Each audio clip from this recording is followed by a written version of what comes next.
Well, good morning, dear participants. I hope you're safe and sound, and I hope that we'll have productive meetings. We're starting our annual meeting today, and I wanted to outline that unfortunately today the main event of the year is the full invasion to the territory of Ukraine that lasts for more than 9 months already. And throughout this time, we were forced to change our usual life due to sirens and alarms and searching for the lights and searching for the shelters. Of course, not only the millions of Ukrainians have felt the tragedy, the one that have lost their houses, their accommodation, but all the world who's now going through this tough and challenging times together with us. But the most important thing, it has definitely influenced the consciousness of Ukrainians. It transformed our value systems. We're now de-evaluating the past and now understanding the priorities of the future better. Business authorities and society got together and together are ready to restore and rebuild Ukraine by introducing the circular economy principles, taking care of the rational waste management, and following the Green Deal from the European Union as well. So I want to welcome you at the national conference that is dedicated to the issues of circular economy and its benefits for the Ukrainian industry in the context of recovery and reconstruction. That is held under that second component on the circular economy, the new opportunity of growth for the international program EU4Environment Green Economy in Eastern Partnership countries that is supported by the European Union and implemented in Ukraine. I hope that our numerous audience in Ukraine is now being in a safe place and there's nothing that is going to stop us and prevent us from being the beneficial in this event. My name is Katerina Romanova. I am the communication expert on the resources of the clean and from the Center of the Resource Efficient and Clean Energy Production. It's a pleasure to be moderating today's event. For the official launch of our conference, we would like to pass the floor to Yevgeny Fedorenko, the Deputy Minister of Environmental Protection and Natural Resources of Ukraine. Please, Ivan. Yes, good morning, dear participants, dear colleagues, dear participants of the National Forum. I wanted to start saying that it's a good tradition for us to conduct the events in the framework of the EU4Environment project that is dedicated to the circular economy. For me, that is a pleasure. It is a pleasure that this kind of events and this kind of activities are being held even now when the Russian aggression continues, but the Ukrainian armed forces are liberating our territories further on. We are looking forward to the end of this terrible war or to the end of this terrible aggression. As of now, we are already thinking and working on the basis, on the foundation for our recovery and reconstruction. Once again, I just wanted to maybe repeat myself, as I said, all of the different events and all of the different activities in the framework of Ukraine or in the meetings with our international partners. I'm always highlighting that the course of our country during the recovery is built in recovery on the basis of the circular economy and the Green Deal. Once again, Ukraine right now has the status of the candidacy to be a member of European Union, and both the Green Deal and basing recovery on the green and circular economy basis is the chosen course that we decided is important for our country. It is important that we're now talking, we now have the foundation to establish the dialogue as, for example, representatives of the authorities, but we have the platform for dialogue with businesses and authorities to understand what would be the benefits, what other barriers possibly are for the businesses as well, so that our further restoration process would be based on circular economy principles.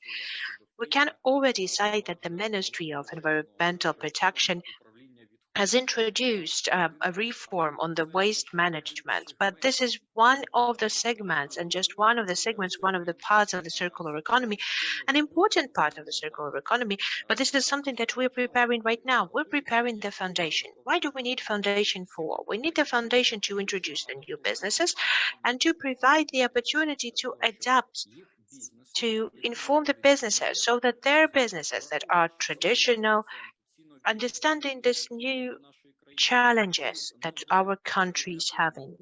Understanding this new regulational field, the businesses would be able to build up the business plans for the development of their enterprises based on the circular economy. That's very important. We understand that it's not just a trend, it's a milestone for the further on development for the developed countries, for European countries, and for most countries all over the world. And Ukraine should not lag behind in this context as well. So as all of the world were choosing the course for the circular economy. So that is why I do wish all of the participants of our today's events to have a productive day, to have a productive discussion, because we know that the conference is not just about presenting your point of view. We have to be interactive. There has to be communication and interaction with one another. We need to listen to what businesses say. The businesses should receive the new information from us and adapt it to the current reality. So I wish you the productive day and productive work and effective work, and I do hope that we will have a positive effect with this kind of events. We do believe in a positive effect of it. This helps us to establish contact, and we are helping our victory all together in our positions. Thank you. Thank you for your speech. And I would like to invite Victoria Kovalenko, the state expert on smart specialization and resource efficiency of the Directorate of the Development of the Real Sector of Economy from the Ministry of Economy of Ukraine. Please, Victoria. Dear colleagues, good morning. It's a pleasure for me to welcome you once again and to see all of you in this challenging times, in this cold weather. I am really happy to see you. I hope that our today's event is going to give us a lot of energy and a lot of ideas for the implementing of the plans that we have set. Right now, Ukraine is going through this challenging period that has impacted all of the sectors of Ukrainian life. Ukrainian economy is going through a very challenging situation, but it is now already that the state institutions are bringing all of the efforts to recover the economy and to help economical growth. Ukraine and our international partners, we have already started building the vision of the post-war recovery of Ukraine. We have the active dialogue inside of Ukraine, and we have an active dialogue about that outside of Ukraine as well. The Ministry of Economy of Ukraine supports the recovery plan of Ukraine that is going to be sustainable, inclusive, and green recovery. The concept of the green recovery provides the holistic point of view for the development of the society, economy, and the state. The Ministry of Economy has also supported the industrial sector to recover and to continue their development with the green ideas in mind. And this understanding, circular economy, as we all understand, is the part of the European, not only the recovery of Ukraine, but also the part of the European Green Deal. This is something that has been quite clear even before the full-scale invasion has started in Ukraine. The development of the circular economy will help to create conditions not only to restore the industrial capacities, but definitely will improve economical and environmental indicators for the country overall. The circular economy presupposes creating the so-called long-lasting product and something that is going to help us to improve the additional usage of the resources in the industrial sector. The waste should be recycled and reused, and this is something that's important, and we understand that better every day. That's not just helps us to minimize the negative impact for the environment, but helps us to use the limited natural resources that we have and to improve the economical indicators as well. We wanted to thank the international program EU4Environment that has been supported by the European Union. Thank you very much for prolonging the activities of this program in Ukraine, and thank you for the support in recovering national enterprises. That's very important for us. We're really grateful for the Resource Efficient and Clean Production Center for your work. Thank you very much for continuing your work. Thank you very much for continuing promoting the circular economy in Ukraine. We're really always happy to work with you. Thank you very much for giving me this opportunity to speak, and thank you very much for the invitation to participate in this event. I do wish the very productive and effective collaboration for us today. And once again, I will just repeat myself as the previous event, please be safe, take care of yourself, because it's us who's going to be recovering Ukraine. Thank you. Thank you. Thank you, Victoria, for those really warm words, and thank you very much. And I would like to invite our next speaker. I would like to invite Gregory Tsouris, the Chancellor on Green Deal for the EU delegation to Ukraine. Gregory, the floor is yours. Thank you, Katerina. I listened very attentively to what you said, but also Mr. Fedorenko and Victoria, and I think we really think on the same line. Well, the moment the victory is achieved, we will focus all our strength on reconstruction, and I think there's two elements to keep in mind there. Obviously, one way of reducing the cost of reconstruction is to try and use whatever is already there after a careful analysis, mostly for buildings, but also infrastructure, which is part of the logic of circular economy in order to build back as fast as possible and as well as possible in the lines of the EU Green Deal. And I was very pleased, and I wanted to mention it also to the forum, to notice last week, earlier this week at the Paris conference for Ukraine, a couple of companies that are already doing that. For example, one French company that is doing that in Hostomel, and it's a 45 million euro project that is looking at reusing the debris of the airport and of buildings around the area of the airport into rebuilding, I think, 300 apartments and a couple of schools or kindergartens by applying a methodology which allows to screen the content of the rubbles for not only for toxicity, but for reusability and for, so that could be a very, very interesting and tangible project to follow up. We'll share the information with everybody that is interested, obviously, but this is, I'm starting the other way around from the end results that are sought and what we are looking to achieve with circular economy. With one of them is really to reuse as much as possible material that is already available and that does not have to be extracted again from the earth, be it wood, minerals, or chemical substances. And in the specific case of Ukraine, with the urgency that comes with reconstruction, fast and in the best way possible, in order to serve as well the European path of Ukraine, which I fully agree with Mr. Fedorenko, and that this is the future of Ukraine. We are already there. I mean, at making this happen, and the building back better while already taking into account the basic principles and the most important elements of the EU Green Deal will at the same time bring Ukraine much closer at a faster pace to the EU. And as the Green Deal has shaken the internal economy of the EU, well, Ukraine has the double challenge to shake its economy and transform it into a sustainable one, while having to deal with the results of the invasion of the war. It's not an easy thing. On one hand, on the other hand, yes, it allows to leapfrog and jump ahead in areas ahead. So to keep it very short, the main message is, yes, it's super important. We are here also to continue and look at tangible examples and ways where circular economy can be applied in Ukraine's reconstruction. Definitely, there's sectoral specific elements. There's the overall vision, which I think is shared by the Ukrainian government of the benefits of moving towards such an economy.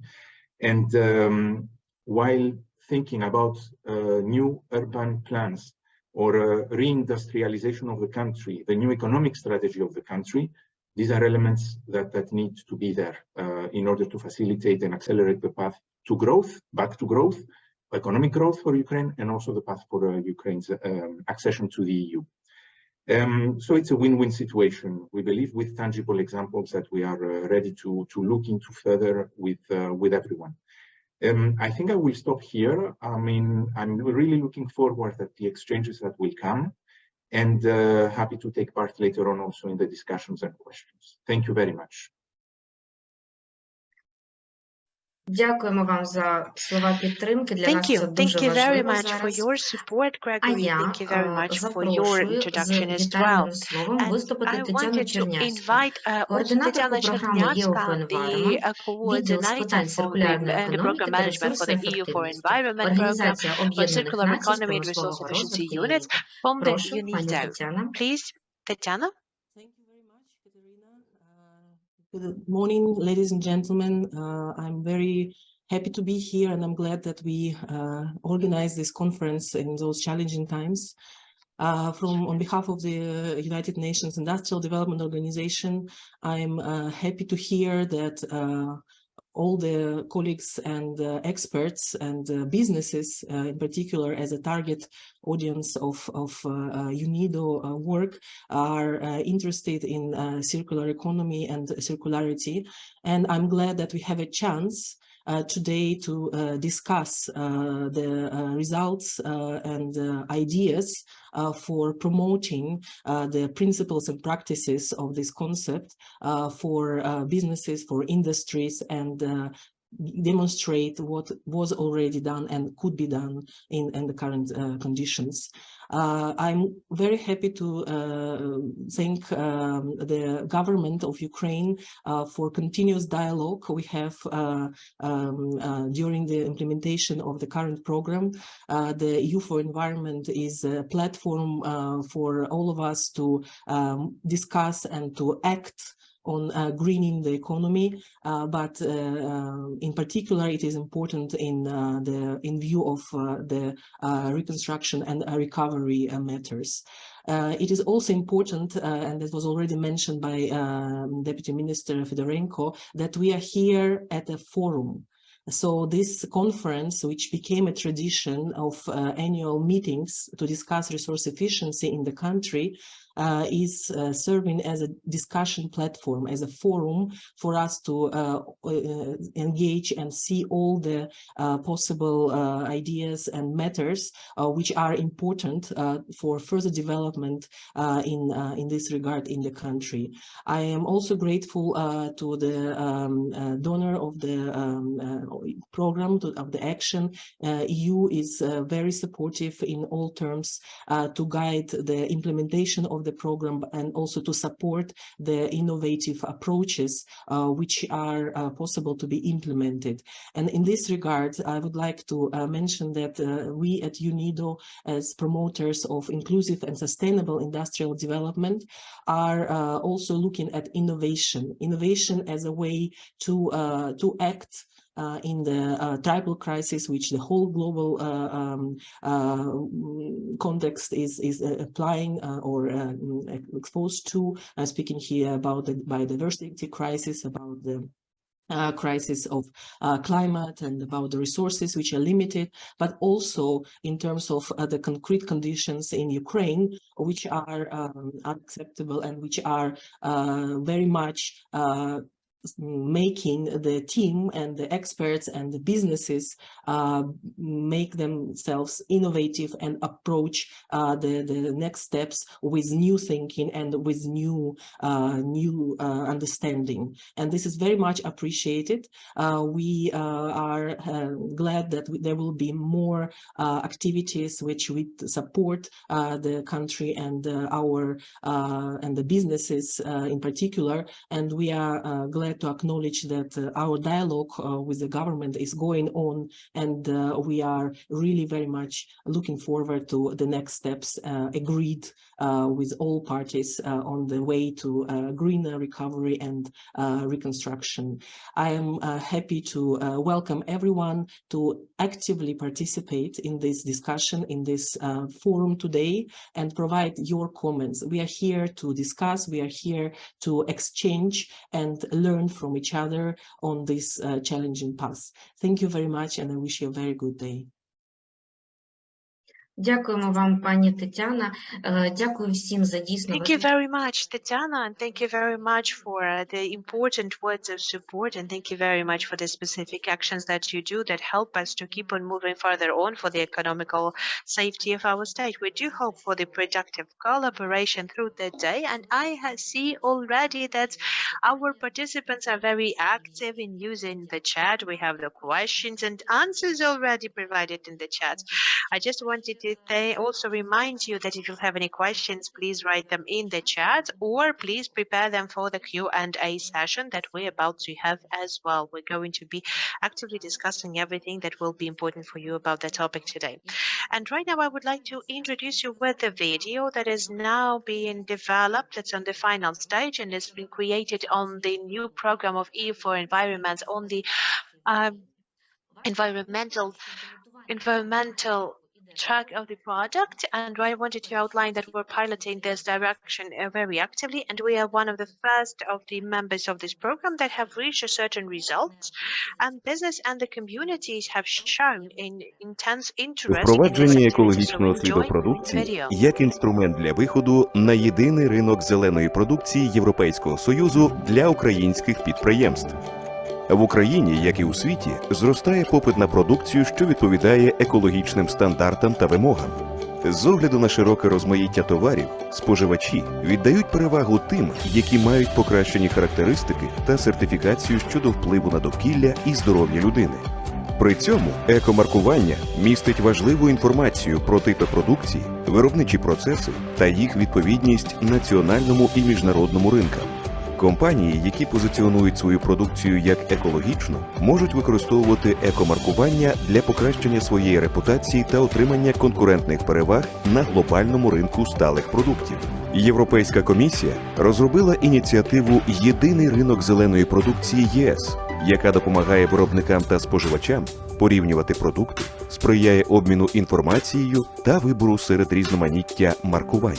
Такий підхід розглядає повний життєвий цикл продукту та одночасно визначає оптимальний обсяг споживання ресурсів і оцінює вплив на довкілля.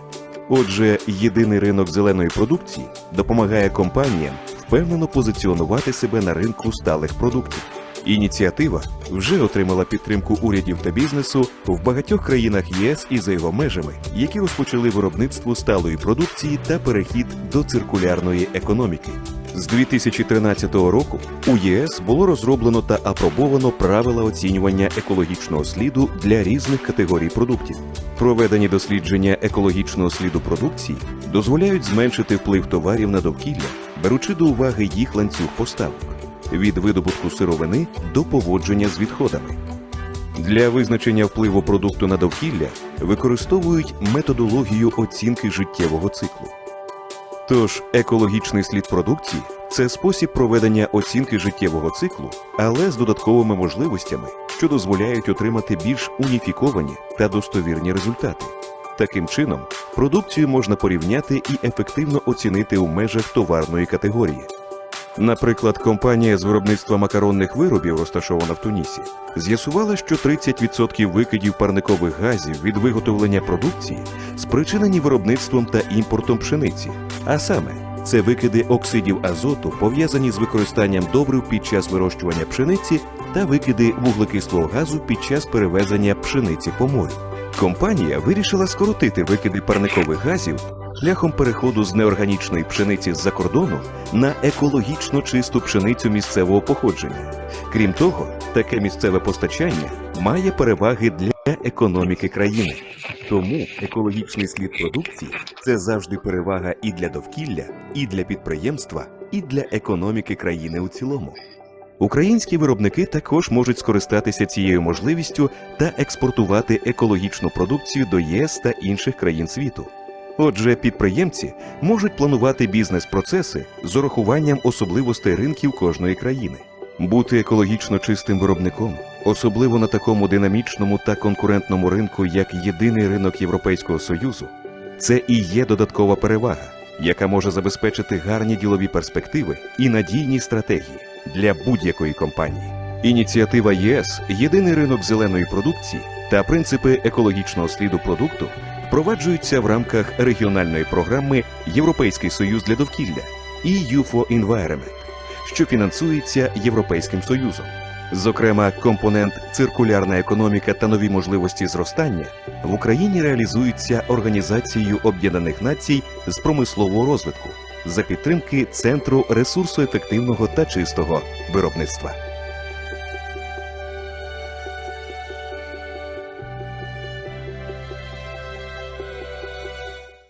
В had. And right now we're going to be discussing the issues of recovery and reconstruction in the manufacturing sector. We will be underlying the needs and challenges of the national enterprises. We're going to start with our current situation of environment in Ukraine. So please welcome Daria Moskalenko, the leading specialist for the Circular Economy Department of the Ministry of Environmental Protection and the Natural Resources of Ukraine. So please, Daria, the floor is yours. Hello, good morning. Thank you very much for inviting me for this event. It's important for me to be here as a speaker and participants. I'll need a couple of seconds just to start my screen, sharing my screen. I have this opportunity, right? So my presentation today is going to be about the effect for the environment that has been caused by the Russian Federation's aggression. So we know that there's a 295th day since the full invasion of the Russian Federation to the territory of Ukraine has begun. Out of the 9 months of this war, we have more than 2,000 documented facts of environmental causes. We have 447 billions of grivnas. It's about the waste in the soil. We have 2.3 billion grivnas of the soil. 955 billion grivnas is for the air, all of the problems with the air due to the firings and the damages to the other objects. We also have the threats of the nuclear and nuclear security of Europe and Ukraine. The Russian Federation continues blackmailing not only Ukraine, but continuing blackmailing all of the world for 35 days. The Chernobyl station and Chernobyl exclusion zone has been occupied by the Russians. We have counted our costs of this occupation on the level of 3.2 billion grivnas. We have lost 344 cars, 698 computers, 864 items of the office taxes, and more than 1,500 dosimeters. What would be the pollution that has been conducted due to the military actions? We have more than 247,000 airborne and 2,136 aviation bombs that have been redetonated in Ukraine. The Russian Federation has used the phosphorus arms as well that have been prohibited by the humanitarian law, and they are causing chemical pollution to the soils, and they are causing multiple fires. The reservation pollutions. Right now, what we have calculated, we have under the threat of damage almost 2.9 million hectares of our greener network. 812 reservation territories are now being under the threat of damage, and 0.9 million of hectares of our reservations are now being in the military zone. We have 10 national parks, 8 national reservations, and 2 biosphere reservations that are now being under threat. The pollution to the water resources, 288 million. This is the calculated approximate amount of the money cost of the pollution. 7.7 billion euro. That's something that we need to restore the ecosystems of irrigation. We will need to restore our hydro components. How the war has impacted our resources.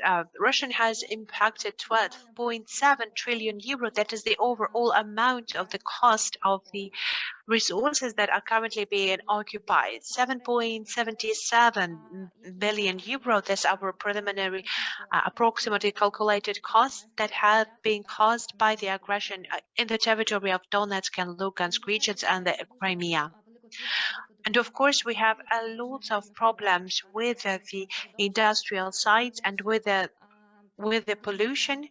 At least 31 million tons of the CO2 equivalent above the total estimates of the greenhouse gas emissions directly related to the Russian aggression, and 79 million tons as a potential emissions of greenhouse gases due to the reconstruction of infrastructures and buildings destroyed and damaged by the war.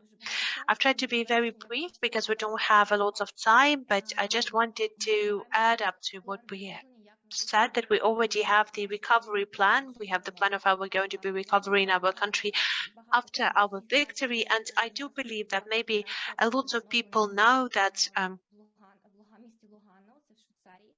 we had the conference in Lugano on the recovery, and the Ministry of Environmental Protection and Natural Resources, he had presented the environmental component of this recovery plan. So the recovery of our country should be green, and the recovery of our country is going to be following all of the principles of circular economy. And our strategical goal of our post-war recovery is not only to get back to the situation that we've had and before the 24th of February, but to reach a better results, we should join the new Green Deal. Thank you for your attention. Yes, thank you. Thank you so much. Well, first of all, we really need to understand what is the situation of our enterprises in Ukraine, and I do hope that we will have more information from Vyacheslav Bukovets, the first Vice President and General Director of the Union of Small, Medium and Privatized Enterprise of Ukraine. So please, Vyacheslav, the floor is yours. Good morning. Good morning. It's a pleasure for me to welcome all of the participants of our national conference, the Circular Economy and its Benefits for Ukrainian Industry in Recovery and Reconstruction of Ukraine. I'm pleased to welcome the representatives of the Resource Effective and Clean Production Center. Throughout many years, they are the member of our union as well, and it's a greatest pleasure for me to be among the participants of our today's event. The small and medium-sized enterprises are the basis for the economy of every state, and the role of Ukrainian economy also is underlined by the amount of enterprises among the all registered enterprises, and due to the overall number of the populations, and based on the overall generated value for the state's economy. As of the date of the State Statistics Service of Ukraine, and this is the data that has been published pre-war, out of all of the enterprises registered, the share of the SMEs is around 99.9%. And it's only the big enterprises only covered 0.01% of the enterprises, and it's also quite similar to the structures of the enterprises in the European Union as well, so we're comparable in this. If we're talking about the employed population, we have 72.6% of people who work in with the SMEs, and speaking about the generated value that has been created by the SMEs in Ukraine, we're speaking about the 60% of the added value. But we understand that due to the beginning of the full-scale invasion and full-scale war, the situation has changed. The situation has changed dramatically for small and medium enterprises. And unfortunately, the statistics today does not give us the full information on those issues. But still, we're trying to keep on going and keep on tracking all of those activities. And today I'm going to share this information with you, the one that we have. Due to the occupation to a part of the territories of Ukraine, due to the military action, constant shellings and constant shellings of the cities, the most problems and most of the negative indicators that didn't give the opportunity for the businesses to develop during the peaceful time were not that crucial during this period of time.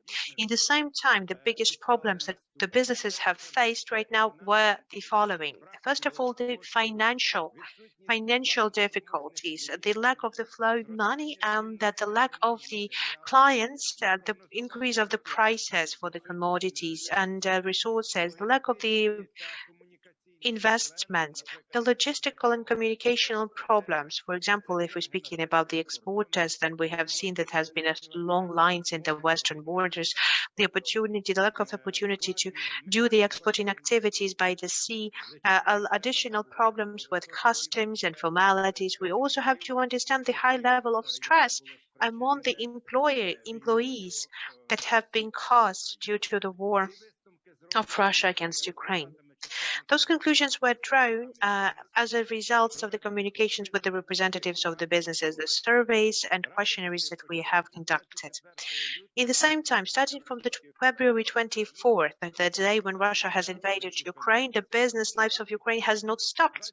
An interesting fact out of that, starting from the 24th of February this year, in Ukraine, we had 221,876 new companies and 135 companies, new private entrepreneurs have been registered, and half of those enterprises were founded by women. If we talk about adapting to the war, then most of the enterprises, more than 60%, they do believe that the COVID-19 pandemic has given them the experience of how they can quickly adapt to the very fast changing and circumstances. And why the many Ukrainians that are participating in the military activities, we also have a good volunteering movement. The businesses have provided volunteering support. And of course, we understand that it is a positive impact for our victory, and it has influenced the atmosphere inside of the working place, because most of our employees believe that the volunteership and support to the army have supported to build a stronger team spirit inside of their enterprises. To protect their employees, 1/5 of all of the SMEs have displaced their companies to a more secure region. Some of them even displaced outside of Ukrainian borders. 75% of the companies even provided one-time payments for their employees. To support the people under the stress level, 75% of the enterprises provided psychological support for their employees as well. 40% of the leaders of Ukrainian SMEs right now, they have intent for both year 2023 and the next year to hire more people, to hire more employees. And we understand that this has given us the opportunity to understand that a lot of our SMEs are resilient. They're able to adapt under the conditions that they have to work. The massive shelling, the electricity cutouts, they didn't impact the overall numbers of SMEs and micro businesses. We can see that we can see the cafes or restaurants and other trade sector and the service sector enterprises. At the same time, we do understand that the situation has definitely impacted the overall income and the way of organizing the work of those enterprises.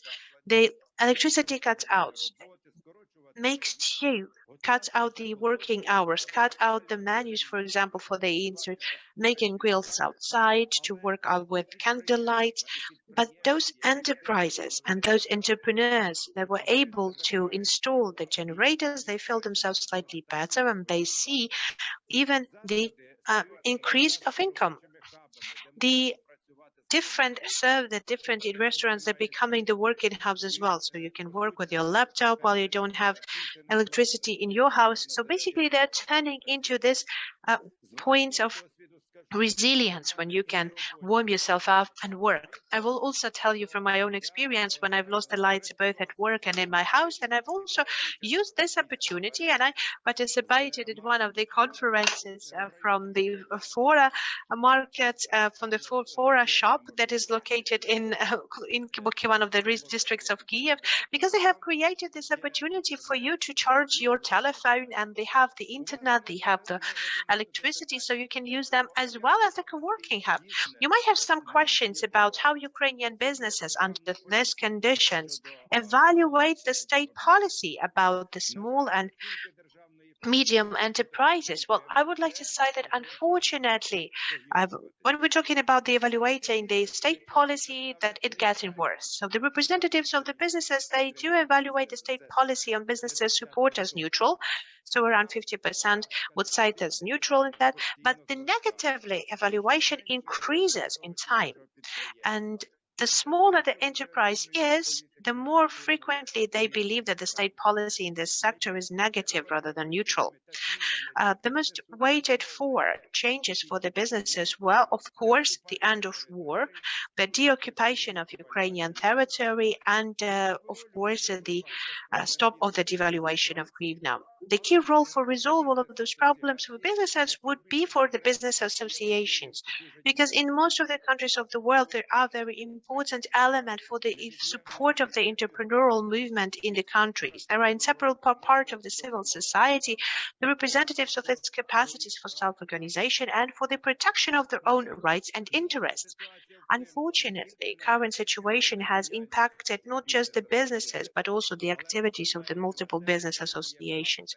But still, we have multiple associations in Ukraine that have been actively working and actively lobbying the interest of the enterprises and entrepreneurs that are following the thoughts of their members who providing them needed support under the martial law. We can know that together it's easier for us to fight our enemies. Thank you for your attention. I wish you the productive work and glory to Ukraine. Thank you. Glory to the heroes. Thank you very much, Vyacheslav, for your impact as well. Thank you very much. It's all of that have been very important for you. I think that all of Ukrainians have supported everything that you've said. Thank you. We wanted to share another research that we have conducted, the research of the current needs of the businesses, and we would like to pass the floor to Nadia Shmihol, the regional coordinator for the Resource Efficient and Clean Production Center, and she has around 5 minutes for her presentation. So Nadia, please. Yes, hello. Hello, dear colleagues. I wanted to tell you more about my research, the research of the Resource Effective and Clean Production Center. And in the framework of our research, we have offered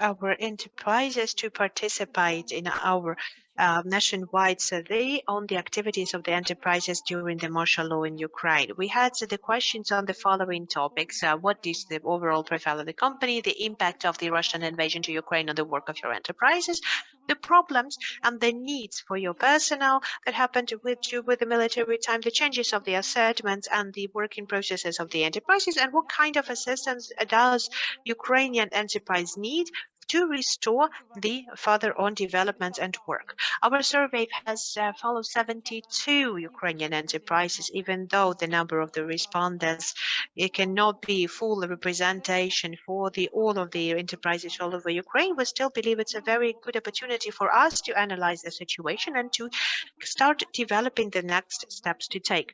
The online survey has consisted of 24 questions. 15% of our participants were the big enterprises, 22 middle-sized, and 27 small, and up to 20% on micro enterprises. We have also analyzed the answers to the questions based on this stratus. As an impact of the Russian invasion to Ukraine, the big enterprises have cut out their production. The small enterprises, as we can see, they've also had cut out their activities. But the middle enterprises, there is the share, the ones that have stopped their activities, it was around the 50%. But still, having the understanding whether the enterprises will be able to restore their normal work in the next 3 months, then most of them have outlined that it is possible, but it is still connected with certain challenges to take. While evaluating the main indicators that have negatively impacted the work of the enterprises during the military, during the martial law, almost a half has said that there's a problem with the supply and with selling their products. 30% have said that they lack professional workers, professional employees due to mobilization or due to displacements. If we will calculate it in the sizes of enterprises, 75% of the big enterprises have said that the biggest problem is the loss of supply chains. For the middle enterprises, most of the enterprises have said that the biggest problem is the lack of the employees due to the displacements and due to mobilization. In the same time, the small enterprises, they have faced the problem with selling their products and demand. Understanding the problems of the personnel from the beginning of this beginning of the war, we should outline that only 9.7% of the enterprises represented in our survey have said that they preserved the normal rhythm of work. Some of the employees that they are working remotely, or they not be able to work, and only 30% of the enterprises haven't felt any changes. One of the most negative reasons that have impacted the working processes of the enterprises, and most of our survey believe that the biggest problem is the problems with the supply of the commodities and materials for the production. In the last months, there's also the problems of using resources like electricity, water, natural gas, water sewage, and the problem with dealing with the waste management.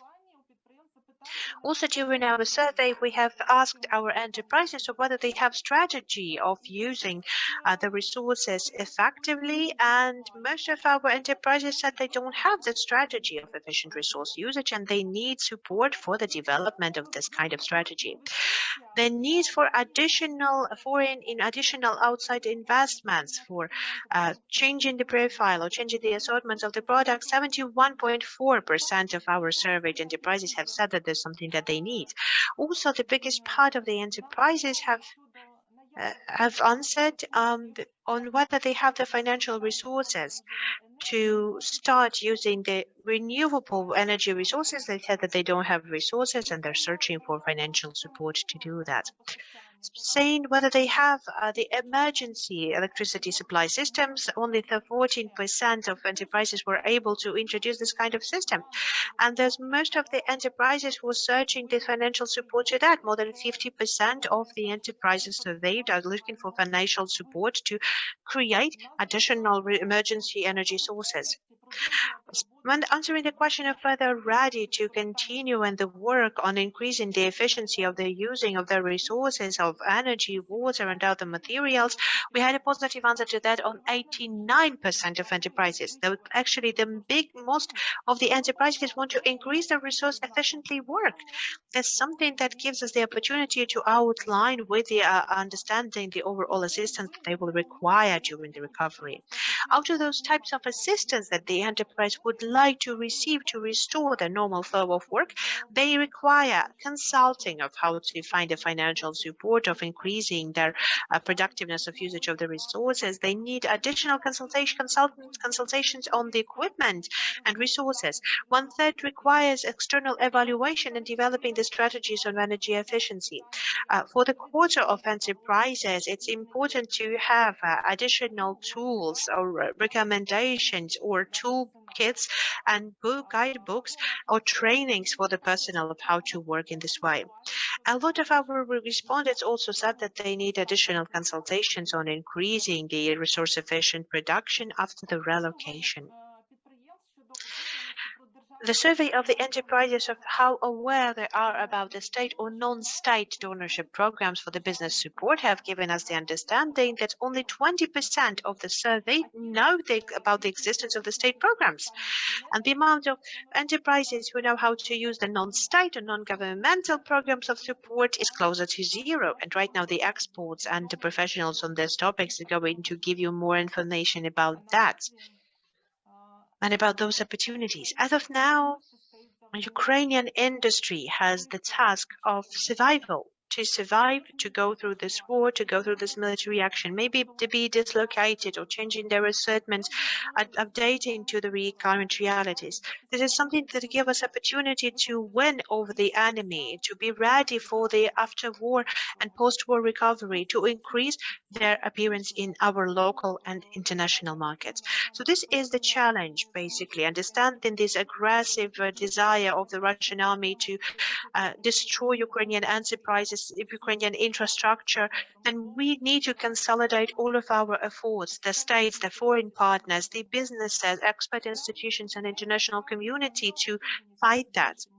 Current conditions have also signalized that we need to increase the energy efficiency use, and the Center for the Resource Effective and Clean Production, as the national organization that supports the eco-modernization of Ukrainian industry by introducing the resource-efficient production, is going to continue to support Ukrainian enterprises into those challenging conditions, broadening the collaboration between the partners and adapting our activity towards the modern technologies and modern approaches. As of the results and the data that we have received, We might find solutions for the development and the support of the businesses, for the restoring of their work, of finding the best economy efficient solutions for those enterprises. And in more details about this research, you can find more information on this research with the link that will be provided to you in the framework of our presentation later. Thank you very much for your attention. The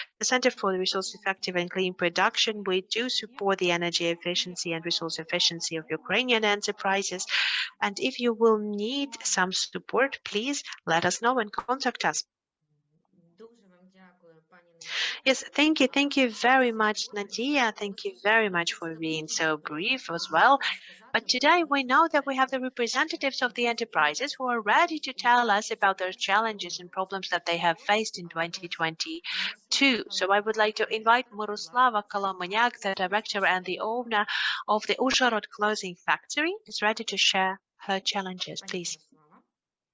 Miroslava? We can see you here. We can see you here, but please turn on your microphone so we will be able to hear you as well. Yes, hello. My name is Olana Kovalchuk. Unfortunately, Miroslava is on a medical leave, and I am the main engineer of the Uzhhorod clothing factory. I'm pleased to welcome everyone at this conference and speaking about the conditions of our work under those realities that we're currently all are in. First of all, one thing that I wanted to say, the first thing that we have done at our enterprise from the very first days of the full invasion, then we have introduced the needed assortment that was needed for the support of our army.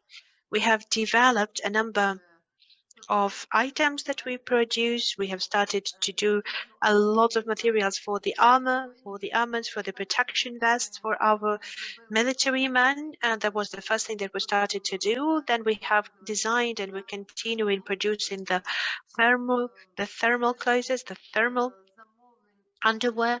We for the army will continue to work with all of the orders and the needs from our military committees. We're trying to do that as much as possible, and because we understand that under the deficiency of the garments, with the one that are needed, we're still trying to use all of our connections and all of our acquaintances, our connections with the international partners. We're trying to find the needed fabrics and trying to find the needed material, and we're trying to fulfill everything that our army needs, because we understand that this is the most important thing right now, even due to all of the other things that are happening right now in the businesses or in the country. Our victory is the most important.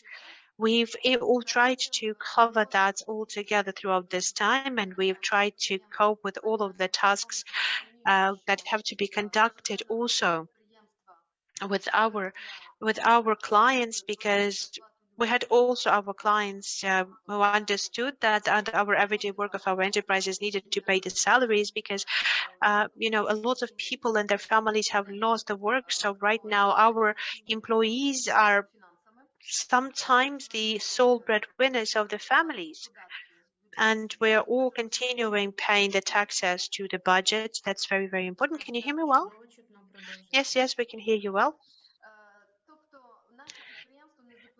So our enterprise hasn't stopped for a day. We even didn't go for the vacations, both in the spring and in autumn. So we're working 100% capacities even during the days off, in order to provide everything that is needed for the businesses and everything that is needed for our city and everything that is needed for our people. And we're trying to provide all of the needed assistance to the army and to the armed forces of Ukraine. All of this time, we've tried to hire more people for the jobs. We're speaking about the internally displaced persons, about the internally displaced women. We have tried to hire them as much as possible. We have published our announcements everywhere possible. We have participated in different initiatives as well. We had this moment when we had 40 women from different parts of Ukraine that have been hired, that we have provided additional work to on a weekly basis. We've paid the salaries on a weekly basis. expenses, even though we do pay it twice a month, but we try to do that weekly because it was important for the internally displaced persons. We have provided a free of charge foods for these women as well, and we have developed a program in July. We had a program together with together with our local NGO. We have engaged in granting support for that, and we have supported 28 internally displaced women to be professionally trained at our enterprise. We have paid for their salaries, we have paid for the social expenses, and free of charge we have even provided them with medical support. We have provided them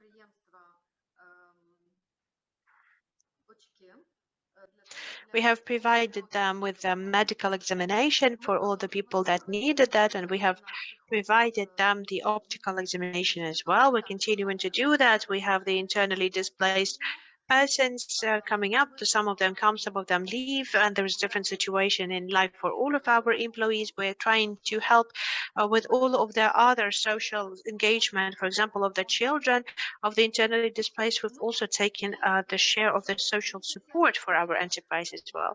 And starting from October, as most of the population of Ukraine, we have also experienced the electricity terror as well. And right now we are facing the situation when we sometimes have the lights, sometimes do not have it. So we're trying to catch the lights. It happens that we're working okay with once, and then we're trying to once again change our shifts. Right now we are in a situation where we are looking for additional energy resources. We're going to install a generator. It's right here where we're working on that now, and we're trying to find other ways of how to work with the lights cutouts that we have. So this is one of the biggest problems that we currently have. And well, I don't know what else can I add, because like every day we are working in our economy front line, and we're supporting Ukraine as much as possible. And I do believe that our colleagues have faced the challenging situation, and we're also helping the displaced enterprises in our regions because we have the connections with our clients as well, and we're helping people with work. So, we have at least 2 enterprises that we know that have been relocated to Zakarpattia region, and we're supporting them with orders as well. We know this is our support for the situation overall. Thank you so much. Thank you so much, Olana. We do hope that your enterprise will continue working. Thank you very much for your support of the society in this really troubling times for Ukraine. And we wish Miroslava best of health. We hope she will return to her position soon. Yes, thank you. And I would like to pass the floor to Yulia Laskava, who is the leading energy manager for the joint stock company SMNPO Engineering. Please, Yulia. Good morning. My name is Yulia Laskava. I am the representative of the Sumy Machine Building Scientific Union Engineering that is located in the Sumy city. The main direction of the activities of our enterprise is production of the details and spare parts for the equipment of the oil and gas industry. Before the war, the products of our enterprises have been exported to the 10 countries of all over the world, but of course the war has changed the work of our enterprise significantly, especially understanding that our region has the border with the Russian Federation and from the aggressor country. From the first days of the war, when the city of Sumy has been under attack and under siege, we had the duty regime at our enterprises to preserve our equipment and the energy system. Later on, we've had the restoration of the working schedule. We had our employees coming back to the work, but as a result of the sheltering during March, We had a couple of our workshops that have been damaged. We had more than 30,000 square meters that have been damaged as a result of the shelters. As of now, the roofs, the windows have been restored of our workshops, and we're continuing our work. But of course, we're working in a limited regime still. In the production process, as of now, we are only engaging the 30% of the overall amount of our employees. Some of the employees that are working remotely, if that is possible, we're using the shortened working week due to the problems with the electricity supply, that we have changed the schedule of work of our enterprise as well. The enterprise is not conducting most of the works during the peak hours for the electricity system. Some of the workshops have been stopped and some of the workshops have been united. We are also limited the heating for our premises. We're only doing that specifically. We have a specific places for our employees for the heating, for getting warmer. We have provided additional heating for the equipment that is temperature sensitive. And by the way, creating these warm points and using additional tents over the equipment, that has something that has been offered by the professionals for the Resource Efficient and Clean Production Center when they have been working and visiting our enterprise. Even understanding these situations, we're continuing the modernizations of our equipment. We are also using the new technologies to apply for the production processes. Part of our orders have been stopped on our initiative or on the initiative of our clients. We do still have orders for the spare parts and details for the already installed equipment that is now in work. We're also trying to find some new markets, new directions, and new opportunities for us. Our enterprise is 125 years already, and it has already gone through one war and it has survived. So we are still believing in victory, and we have a lot of hopes. We know that the enterprise will prevail, and we know that our enterprise will be preserved as a part of the machine industry of Ukraine. The victory will prevail. Thank you. Yes, thank you, Yulia. Thank you so much. Thank you so much for your productive collaboration with the Center of the Resource Effective and Clean Production.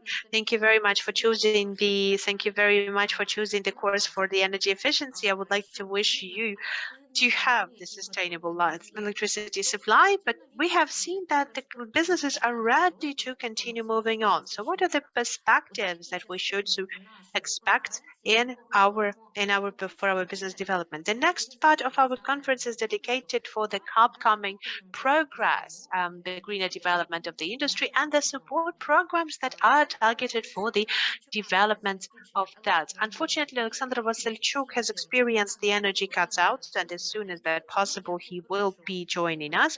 So that's why I will pass the floor to Igor Tereshchenko, the head of the expert group on the enterprise relocation and deployment of the Directorate of Labor Market Development and Deployment of the Ministry of Economy of Ukraine, to tell us more about the implementation of the state relocation program for the enterprises. Igor, please, the floor is yours. Yes, thank you very much, colleagues. Okay, first of all, I wanted to also ask whether you can hear me well, because I have some problems with connection. If you'll be losing me, then I will turn off the video. Maybe that will help a little bit. So first of all, I would like to thank the organizers for this great meetings. That was very interesting already, and thank you very much for those presentations. I'm happy to see the professionals coming up here, and we have these opportunities to discuss the issues of the restoration and recovery of Ukrainian economy. I wanted to very briefly present you with the relocation program, because I know we're already slightly out of schedule, but the program is targeted, first of all, on preserving the economical potential of Ukraine, because, of course, I do believe that you all understand that the program, we have started this program in March in order to preserve the equipment of the enterprises that are on the contact line. The program has been implemented according to the 305 decree of the Cabinet of Ministries and according to the 246 declaration that has outlined what would be the emergency plan that has to be conducted in the relocation of the enterprises program. The program can be joined by any enterprises and they can receive the support from the state. First of all, to the choosing a location for the capacities of the enterprise, support for the relocation, support for the for accommodating your employees, providing the opportunities to restore the chains of supply for your materials. Moreover, in order to support the relocated enterprises and to help them to restore not only their production potential, but also the stock potential, we are engaging the state employment service as well. The state employment service helps us and relocated enterprises with the issues as, for example, establishing the collaborating and discussing the perspectives of integrating the relocated businesses in the local employment markets, providing them the support in finding the qualified employees, discussing the opportunities for spreading the information on the needs of the people, like from the Telegram chats and bots and through the social media of the employment services, finding the possible employees through the IDPs and providing the overall connections between the businesses, local businesses and relocated businesses, and providing the professional training when it's needed, because not all of the time at the local market you need to provide some training to the people and especially to teach them what the relocated businesses needs. The relocation process itself engages also the Ministry of Infrastructure, Ukrposhta and Ukrzaliznytsia. So as of now, the relocation of the enterprises can be provided to one of the 16 regions: Zakarpattia, Lviv, Ternopil, Khmelnytska, Chernivtsi, Vinnytsia, Volyn, Kirovogradska, Cherkasy, Poltava, Dnipropetrovsk, the Odessa, Kiev region. There are some regions that are the final point of the relocation of the enterprise, and some of them can be intermediary, for example, for their taking their equipment to those regions just to preserve it because there's no military action, no direct military action there. And then out of those transport hub, they may go to the further on regions to the west of Ukraine. In order to the faster implementation of the program, the Ministry of Economy has created the unified online platform to manage all of the relocation processes. This online platforms give the opportunity for the enterprise to apply for all of those needs and express all of those needs and demands that they need for the relocating their capacities. And there are all of the other work that's been conducted through this platform. As of the 15th of December, as of now, we have 1,880 applications that have been registered for locations. We have now relocated 777 enterprises, a very nice number for today. 611 of this, 80%, have already restored their activities in the new location. Among the relocated enterprises, the biggest share of that are the enterprises of the trade, retail or trade, and the restoration of the transport means. So 40% of the reprocessing enterprises, the communication also 6%, professional scientific activities 6%, and construction 6%. Most of the enterprises have been relocated to the western regions of Ukraine, to Lviv region 30%, Zakarpattia 17%, Chernivtsi 7%, and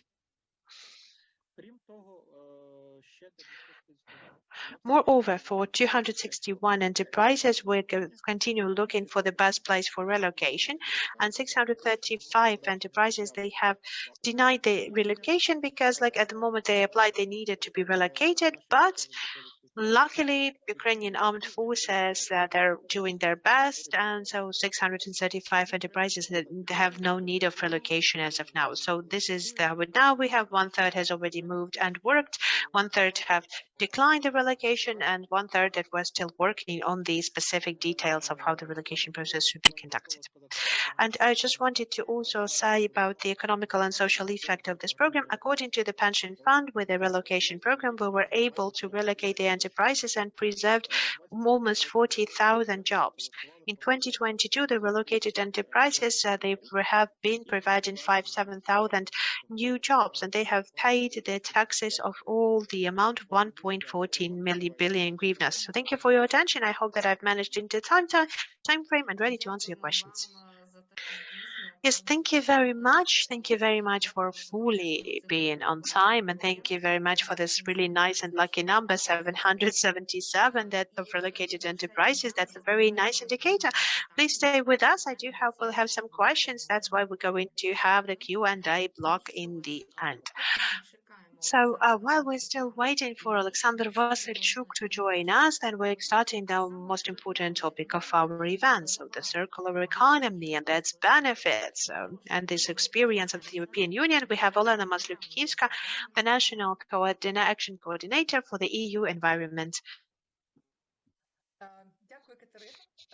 Yes, thank you very much, Katerina. Good morning, dear participants.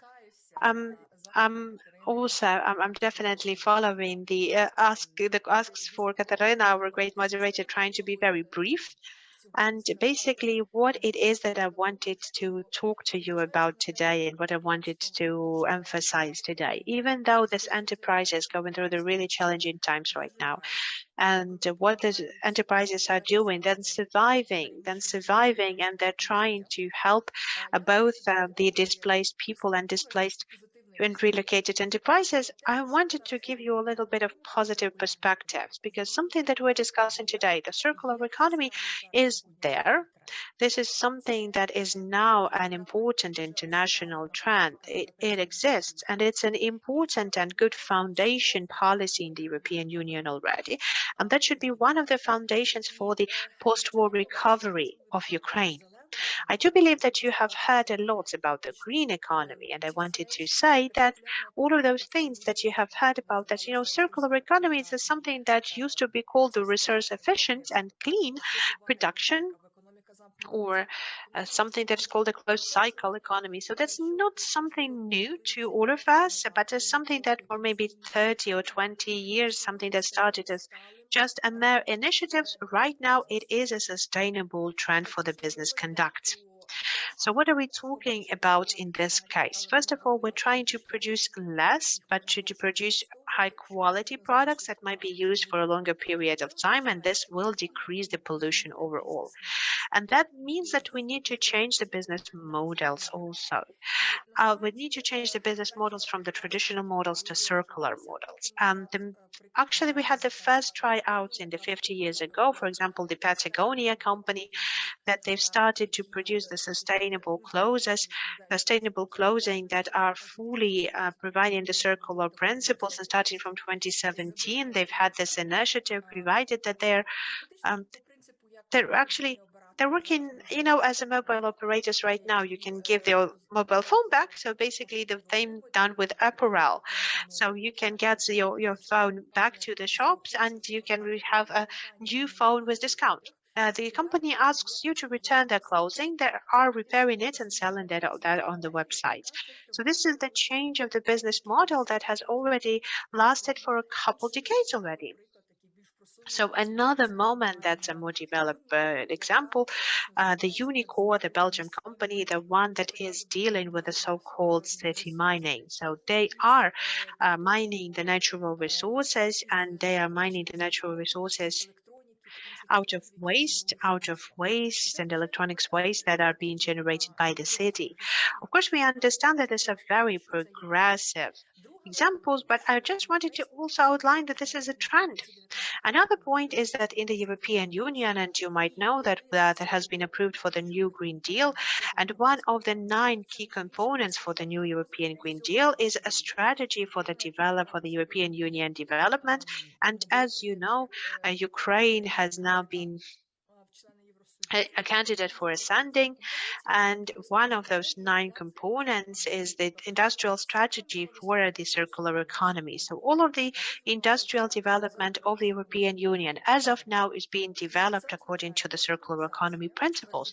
That means decarbonization, first of all, decarbonizing the energy efficient sectors, providing the information on the green goods on the labeling, protecting the domestic European Union markets from the untrustworthy competition, on unfair competition that is connected to the state subsidies, reforming the waste management sector and the development of the digital sector. All of these moments have been supported by the whole number of the documents. I'm not going to mention them here for convenience, but for the European Union, the priority of the circular approach in the industrial development means that there is a number of strategies, action plans that are going to be supported by the financial aid, by the consultation aid and other activities, so that up till year 2030, the industry of the European Union countries would turn to the circular type of development, so that up till 2050, the European continent would be carbon neutral. And the third important message from me, that the recovery, the post-war recovery of Ukraine is planned with the circular principles in mind. We have already mentioned today, Daria Moskalenko today, she has mentioned that the principles of the restoration and recovery of Ukraine that have been stated in Lugano, they're mentioning the sustainable development, and the principles of circular economy are important for the sustainable development as well. Moreover, the civil society of Ukraine, the different unions of civil society organizations are constantly talking about making our economy greener. So in those sectors where the government haven't articulated it clearly about the green aspect, the civil society organizations are pushing and lobbying on developing more principles of green and circular economy overall. Moreover, there's multiple donors coming to Ukraine that have been working together with the government and working together with the civil society organizations and experts to prepare for their own recovery. And my main message for the participants of the businesses, please wait a little bit more. We need to win. We need to win, and then as soon as the victory comes, we'll have the programs and money to support the recovery of Ukrainian businesses. And of course, the circular economy is going to be the part of it. Of course, the EU4Environment program for a longer period of time, and with the help of the resource-effective and Cleaner Production Center works with businesses, but we're going to start with the first piloting projects, and I do hope that after the restoration and recovery, they're going to be scaling up their experience. All of those activities that I'm sure is going to be mentioned today, and I'm going to take a look at that, it's really required, and this is something that all going to be only supported further on after the war. So UNEP, in the framework of the EU4Environment, works with the public production, with broadening the responsibilities of the businesses for the waste utilization that also will support the circular economy. I have seen this comment, and what we need to make the natural resources more expansive. So the other way how we can stimulate the circularity in businesses is to demand that during the procurement, a certain percentage of the goods would use certain elements that would have the certain elements of circularity. You can do it in the other ways as well, but not only making the natural resources more expansive. Of course, we have a different donoring projects, the projects that are working, for example, on the reform of the waste management system. We're also working on the development, the general plan of Kharkiv and Mykolaiv on circularity is the whole additional chapter. It means that during the restoration of those cities, the Ukrainian businesses that will be able to provide the sort of services that are needed are going to be in demand, and therefore services will be in demand. Moreover, UNDP is now working on the roadmap on waste management and the debris management, because we understand that we need to have to do something with the waste and the debris. And you mentioned Hostomel today as well.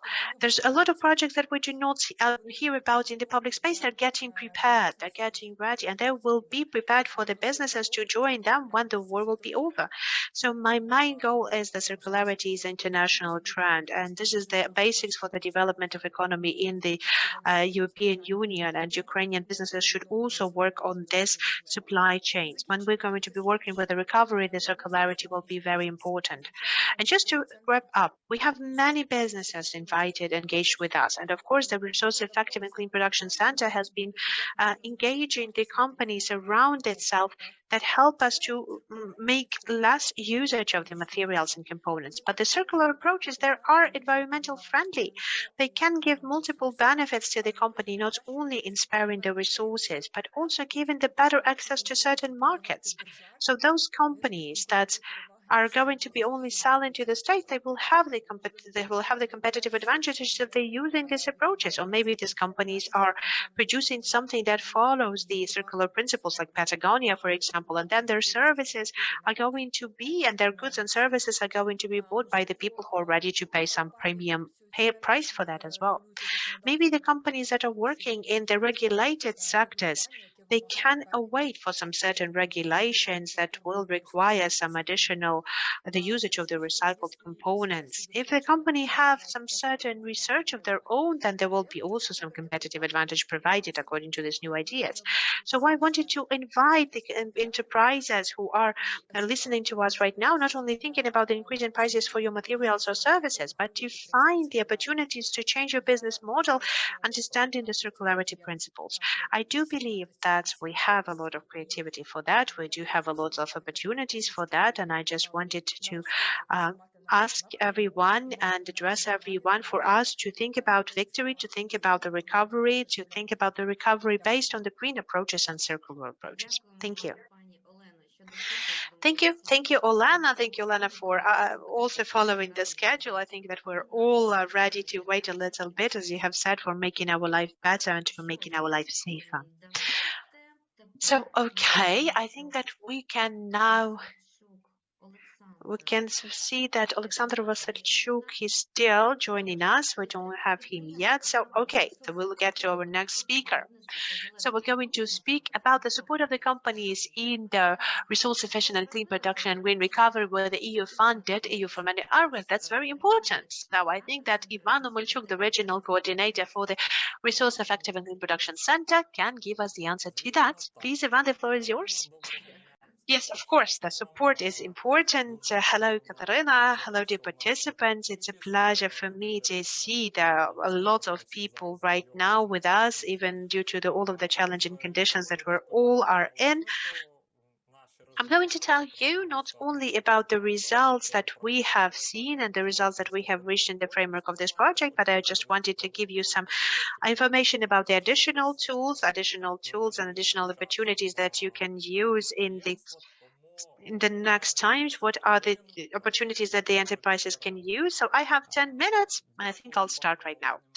So I'm really grateful to Olena Maslikivska, so that she has also slightly covered the EU4Environment project. Yes, the center is the one that is executing the circular economy and the new opportunities for growth project. And in the framework of this project, we have been collaborating with enterprises in the two main directions. First of all, we provided this working with the demonstrational companies and working with the clubs for the resource efficient and clean production clubs. If speaking about working with our demo enterprises, so the demo enterprises, they receive not only the expert evaluation, they will also have some trainings provided. We're working on developing the investment offers and building the business cases. What would be the results that we currently have? Right now, we're working with 10 companies. There's 2 applications that are still being processed. And I also would like to invite you. I know that we have a lot of enterprises that have registered for this webinar, for this, our conference today. Please also come to us. We'll be really happy to see you among our demo enterprises. So for these 10 enterprises, we have developed 43 specific activities. And as the results of those activities, you can see the results on this slide. And then we will going to once again unite all of those results. The next stage, then you can see that the clubs for the resource effective and clean production, they have been working in Poltava and Khmelnytsky region. You can see that the representatives of these companies that have been trained together with our experts, they have conducted certain activities. We have visited these enterprises just to see them take the main measurements. Right now, we have 14 enterprises in those clubs as the members of those clubs. And for them, the enterprises and our experts have designed 41 activities. And you can see the results of this introduction of these resources at this slide. If we will sum up the approaches of both the demo enterprises and the clubs approaches, so you can see that right now we have 24 enterprises in the active phase and 84 activities that are being implemented right now. So the economy potential is more than 800 800,000 euros. So you can see the ecological and environmental potential, the decrease of the CO2 pollution, emission, the efficiency usage of energy resources and other. But what was interesting for us, even despite those challenging conditions that the businesses are in right now, they've continued to provide the resource effective options as well. We have monitored out of it, and we have seen that out of 84 activities, and I just wanted to say that those activities, some of the activities have been planned even before the military aggression of Russian Federation. 21 of those activities out of 84 has already been introduced, and the company is continuing the implementation of the certain activities that have been advised. Of course, we understand that the main attention goes to being energy efficient users, and according to that, we do see that there is some certain decrease of the CO2 equivalent, but we also see that there are many options on optimizing the usage of the material resources that you use. So I really wanted to thank all of the enterprises. I really wanted to thank all of our experts, because during these challenging times, we continue doing all of the harsh work that we need to do. Just to continue the topic of the circular economy, I just wanted to outline another component that has been implemented in the framework of the EU4Environment project, which was the mapping of the industrial waste. And as Olana Maslikivska has spoken about those first pilot programs, so we've had this mapping of the industrial waste in two territorial communities in Slavuta and Davydiv.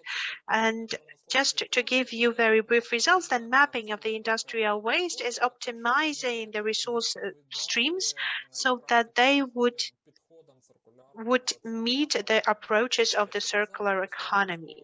So speaking about Slavuta, city territorial community, so we have collaborated with 13 enterprises. We have identified the waste and the priority waste. We have chosen the 4 category of waste, and we have developed a recommendation for the high priority measures for the territorial community, for the Slavuta territorial community, so that would fit the concept of circular economy. But speaking about the Davydiv territorial community, so we have collaborated with 17 enterprises there, and we have identified out of the all waste categories, we have identified 4 categories, and we have developed 12 priority measures that have been formed into recommendation for the further on implementation. One thing that I've also wanted to share, which is a pleasant news for us, we know that our center is now the partner for the green industry platform, which is an international network of organizations that deals with the issues of environmental growth, and it's an honor for us to be the part of international community and to share our experience as well, our long collaboration not only with the industry but also to share our experiences with working with the territorial community and local authority. I also wanted to say that we have an iGrow assistant tool that we're currently using in the clubs of our resource efficient and clean production in Moldova. That is a very interesting tool, a very good tool that helps you in a very fast way to see the priority activities that can be identified at these enterprises in the online regime, and also gives you a lot of opportunities, and it has a lot of interesting resources base and publication database, so that enterprises will be able to use all of those resources and knowledge straight away. Then, what else also has to be identified is the participation of our center in the global program for the industrial parks of Ukraine. So we have evaluated the 3 industrial parks in Ukraine according to the international evaluations of industrial parks. One of those industrial parks have conducted the evaluation on the methodology of the resource effective and clean production of the 20 enterprises in the framework of this industrial park. We have developed and analyzed the office for the industrial symbiosis in the framework of this industrial park. We have also conducted a number of additional components that have been included into that. But I do know that we're going to have Anton Pleshov as well, and he's going to give you a detailed explanations on those activities. And we're really grateful for this opportunity to participate in this very interesting project. And thank you very much for this interesting experience that we were able to receive with that. And now to the most interesting part of my presentation about this new opportunities. So broadening the opportunities for the EU4Environment program, the support of the green development of the enterprises and the relocation of enterprises. What is going to be done and what is going to be made in this broadening of the program that we have? First of all, we're going to conduct the detailed analysis on understanding what it is the most relevant in this situation and what is needed the most for our industrial enterprises and industrial capacities. We're not only talking about the relocated enterprises, we're talking about the enterprises overall. After identifying the most important needs, or not even the most important needs, so let's just say the additional opportunities and additional capacities for the enterprises, we will offer the consultations of our experts we have on implementing those additional opportunities. The next step would be the analyzing the financial opportunities on the local level, on the international level as well, and with the help of international programs, as it has partly been covered already, just to provide our enterprises a list of that, so that they would have the opportunity and they would have for them would have the opportunity to use these programs. And of course, we're talking about promoting the ideas of these businesses, developing the business cases, promoting the participants of those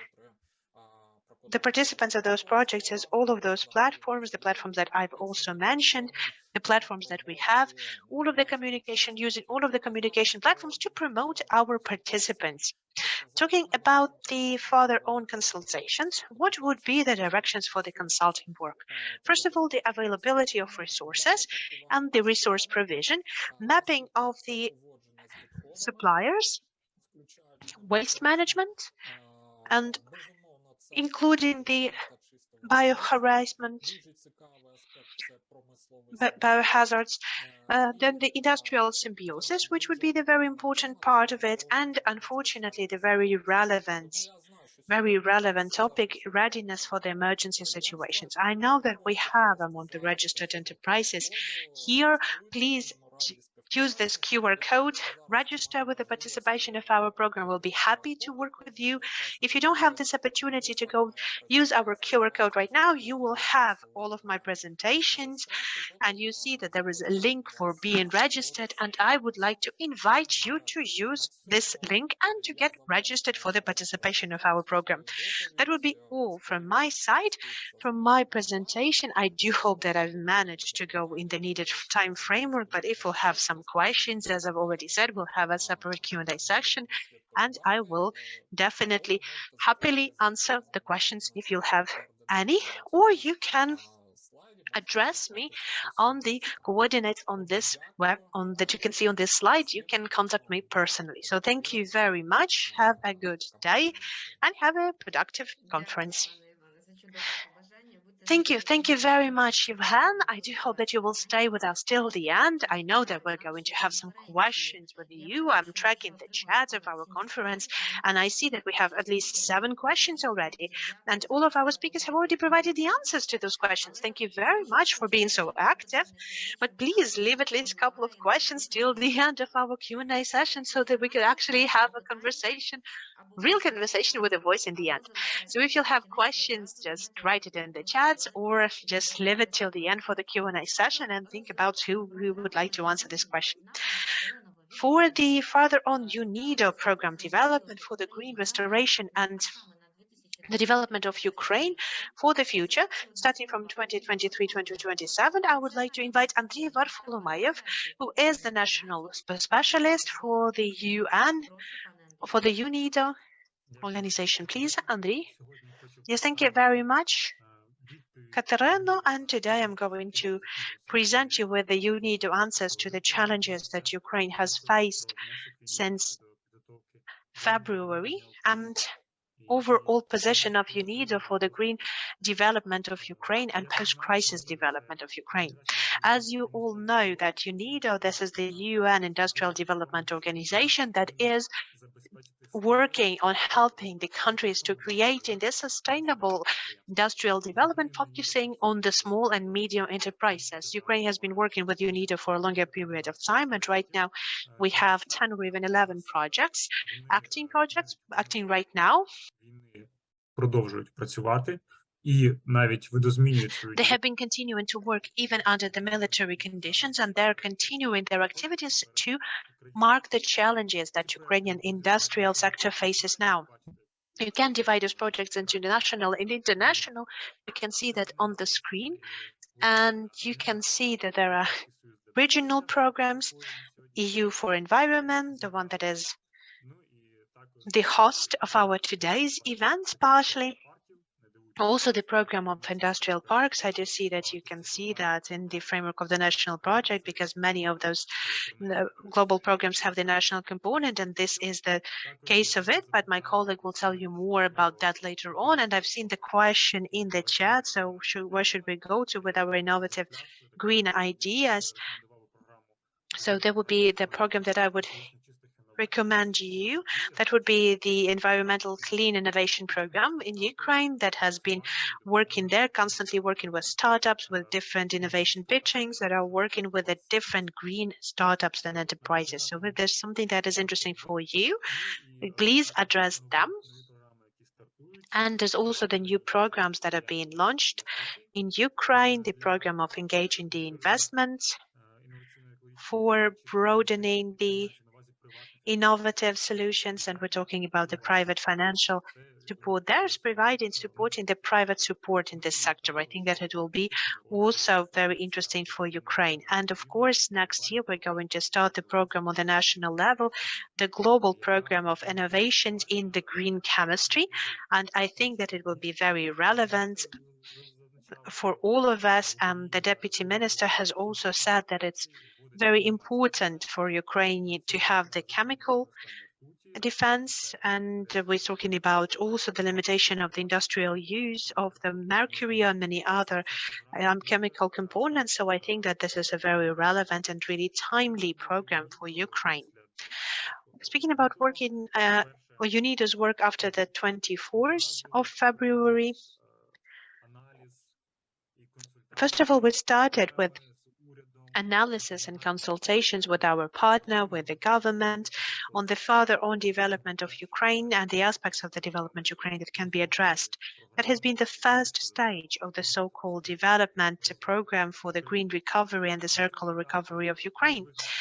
Then at this stage, we have identified the main touch points and the most important and urgent needs that UNIDO or any other UN organizations could cover, because the UN organizations that are working in Ukraine all together in the framework of the so-called transitional framework. They have a clear number of indicators, and all of the UN organizations are responsible for their own part of it, and UNIDO is responsible for the sustainable development and entrepreneurship in Ukraine. So in June, July, we've started to work on the partial response of UNIDO to the situation of Ukraine. Then we have offered the government of Ukraine and the stakeholders the short-time and mid-time projects, the one that could be launched in Ukraine quickly. And we have started the consultation sessions with government and other partners for the recovery plan of Ukraine that has been presented in Lugano in July this year. And based on this plan and based on the analysis of those needs and demands, so we have planned, first of all, the support programs that are going to be implemented starting from year 2023 to year 2027, and the specific projects that have been already implemented and introduced to Ukraine. One of those projects, for example, that has been dedicated to the fast resolution of the current programs is the program concerning the using of the prostatics not only for creating the prosthetics, but providing the trainings of the people who needs them. And I do hope that this project is going to be started next year. And there are many other projects that have already been worked on, processed on, that are currently being discussed. Those are the projects on the employment and creating additional jobs for the internally displaced person, focusing on women and focusing on youth. So that was a pleasure for me to hear from Olena from the Uzhhorod clothing factory with all of those results that they have already had and how they're helping the internally displaced women. And I do believe that this has to be also presented as a part of our our participants as well. Right now, we are developing the programs, the ministries and government, with the help of the ministries of this. The ministry have received the brief offers in our work, and I'm going to tell you more about that later. And we have received some comments from their side and some additions from there, from the Ministry of Economy, the Ministry of Environmental Protections, and other ministries. Right now, we're working on those commands in order to create the general program that is going to be included in multiple projects that I hope will be launched in Ukraine starting from year 2023. And again, I just wanted to outline where it's possible UNIDO is going to be reshaping the programs of the same program EU4Environment. Then this is the component of the circular economy and the new opportunities for growth. The program has been broadened. Right now, we're now mostly emphasizing for the relocated populations and displaced populations. We will also be evaluating the environmental footprint of the product just for us to be ready for getting Ukrainian products to the European markets. And those are the current programs. But we will definitely going to be planning the new projects in place, and we're going to be developing the new program. So right now we're having the intensive thoughts exchanged with our partners, with the government, with the representatives of the NGOs and civil societies, because if you have seen the ideas on this new Marshall Plan on recovery of Ukraine, then you might have seen that we should not make all of the mistakes of the original Marshall Plan. Then we need to engage the civil society as much as possible to all of those processes, and we need to engage the local government as well for the development and for the restoration. So that is why we are discussing it all together and preparing the overall basis for our activities in Ukraine. What we mean that we really want to have every component to have its foundation and basis for all of it. It's not that easy to say because unfortunately we don't have so many strategical documents approved here. I think that we have the economy strategy up to year 2030 that has been approved, and of course the national recovery plan. We have the simultaneous work on inviting the donors on engaging into the next programs, and starting from the year 2027, we would like to go to the implementation of the program. Some components and some elements of these programs are going to be launched in January 2023. Then next, further on long-term projects, there will be later on announced after we're going to be finalizing our collaboration with the government that's going to build up this call and with the consultations with donors. So you can see the structures of the program that we are thinking of, the program that is now being prepared. We do hope that we will be able to finalize this program in February. There's going to be promoting the green and circular recovery of Ukraine. So the 5 components of this program, those are that you can see on the slides. I know that I do not have time just to explain every component of in details. First of all, the development of SMEs and creating new jobs. I will try to do it very brief. I do believe that it's a very important component. Then in the UNIDO platform, then we have the specific outlines for the 9 goals of the Sustainable Development Goals, and Ukraine unfortunately is on high places, and actually we have a bad trend due to the last year's events. And if we don't have a lot of employment in the industrial sector, then there will have the problems with added value that the industrial and the processing sector creates in our exports. And of course there are some questions about the efficiency due to the CO2 emissions in industry. So of course there is a lot of work that has to be conducted, there's a lot of work that has to be done, but we first of all have to work on increasing this added value to Ukrainian exports, because right now in the last 4 years there is a lot, the biggest share of the low ecological exports. We're exporting steel and exporting foods. So local processing is a very important, and we have to stimulate the local processing, and we have to engage the innovative technologies. But speaking about the job creation, so I think in Ukraine we have 6 million of internally displaced persons, we have 6 million of Ukrainians abroad. So what we are hoping for, we're hoping that all of those people are going to get back to Ukraine. So in order for us to be able to do that, we need to have enough jobs so that the people would know where they're going to. That's the most important component. And in the framework of this component, we have already started to work with those two components. Those two components will be targeted on the entrepreneurship development and helping the association that are working to business support, and for the cooperation with the state. That's Ukraine is targeting for the development of the enterprises and the support of the enterprises.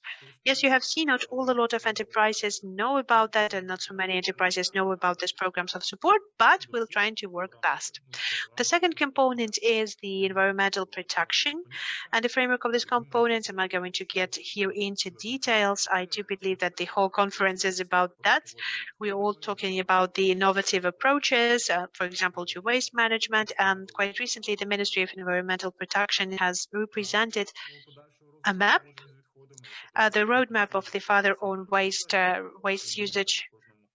That's a very ambitious project, and each of the enterprises have to get used to that. So, the chemical threat, that's something I've mentioned before, but, protecting the environment out of the chemical waste, that's 1 trillion hryvnia that we now have in damage. So we need to work on restoring that as well. The third component, decarbonizations and sustainable energy. We know that we've written this program in summer, and right now you have seen that right now it's not just the sustainable energy, but stable energy sector. So we need to have the additional generation. We do have a concentrated energy generation and energy supply, but we have to understand that energy modernization is a big challenge for Ukraine right now, because in the production sector we have decreased the CO2 emissions almost 3 times less, but we're still the final position on the 132 countries that we still have statistics about. Maybe that's the lack of our statistical data, and we need to work on that as well. But maybe that's a signal for us that right now, while Ukraine is decreasing our emissions, not through the energy efficiency, but through the cuts of production. The fourth component would be also the agricultural businesses and the development of infrastructure. As the FAO has said, the full losses of the agricultural sector of Ukraine is $25 billion, and basically we have a lot of population that has been engaged into the work for the agricultural sector. They have lost their jobs and they have been cut out. So this direction is very important for the father-owned development, and I know that the UN already has projects on helping out the agricultural enterprises to preserve their products for the father-owned sales. But I think that we'll need to introduce some new products on the local processing and the improving of the productiveness of this work. The fifth component is building up the competition capacities, qualities, and compliance. Ukraine is a part of the European Standardization Committee, so right now Ukraine has to approve a lot of new standards and a lot of new norms, and we need to get our enterprises and exporters ready for the norms. That is a very good step to take, because I do believe that the markets have really changed after February 24th, and I think that the readiness of enterprises for the new markets is the thing that is critically important for Ukrainian economy. if we're talking about the important topics, the green development, additional investments, gender equality, and improving the rights of women and youth, and digital transformation, those are the main topics that we're going to cover. And also working with international organizations and government, that's one level, working with businesses as the next level, working with communities, I would add it to that, because the communities, with the help of the decentralization, have a real good impact on resources. They can be actually the holders and the drivers for the development of all of those measures in their locations. So I do believe that the main directions of the activities, you can see them right now on the slide. What I wanted to also outline that I think that we now see the demand, and we see now the need of creating the new industrial strategies and creating the overall package of these industrial approaches, for example, creating the action plan on the circular economy development in Ukraine. That one has been prepared, but unfortunately, due to the war, it has never been finalized. So I see that there is the demand. There is a demand that we have to cover in the framework of our program as well. Component-wise, I'm not going to get a lot of in details because I think I've taken too much of my time already. I just wanted to say that we're still preparing the program. We're in the middle of it. So you have lots of opportunities to also participate in the development and outlining this program. Thank you for your attention. Hope to have your questions. Yes, thank you, Andriy. I hope that you will stay with us till the end, and we will definitely have a questions for the Q&A session. So please write down your questions. Andriy is already eager to answer them. I just wanted to also tell our next speakers that, we're already 12 minutes late of schedule, so I would like to ask you to be very brief. I would like to ask you try to be very brief and just to give us the most important thoughts for all of our participants. So now we have the next speaker on the progress of EU4 initiatives to help enterprises in the Ukrainian sectors. And to providing these benefits of the industrial parks, we will provide the Anton Klishov, national coordinators of the GIP Ukraine from the UNIDO project. He will tell us about the implementing the eco-industrial parks concept, GIPP Ukraine, and the benefits for the national industry. Good day, colleagues, and thank you very much for the invitation, and thank you very much for the organization of this event. I'm really happy to see all of the people. I'm not going to give you a lot of details of the project because we don't have a lot of time to do that.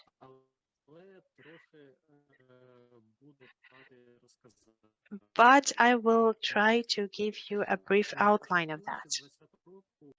So as I've already said, Ukraine is one of the 7 countries that has been that have the implementation of this program on the concept of the eco-industrial parks.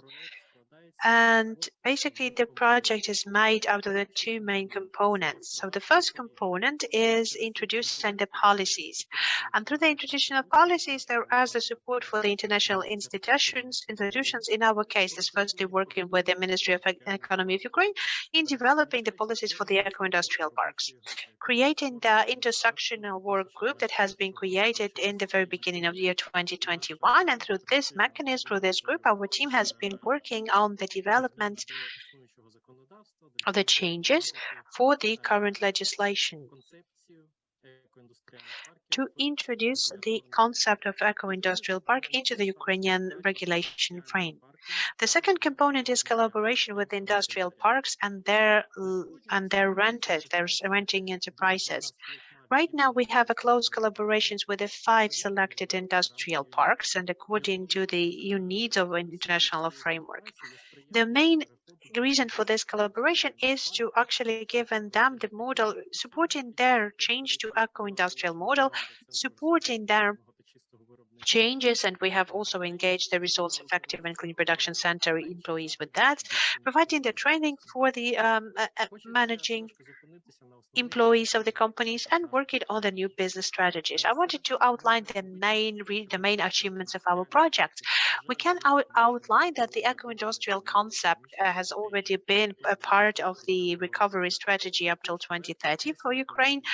The project has also introduced the idea of the development of eco-industrial parks, and it has been outlined in the strategy for the development of industrial parks of Ukraine. This document is now being provided for a final signing.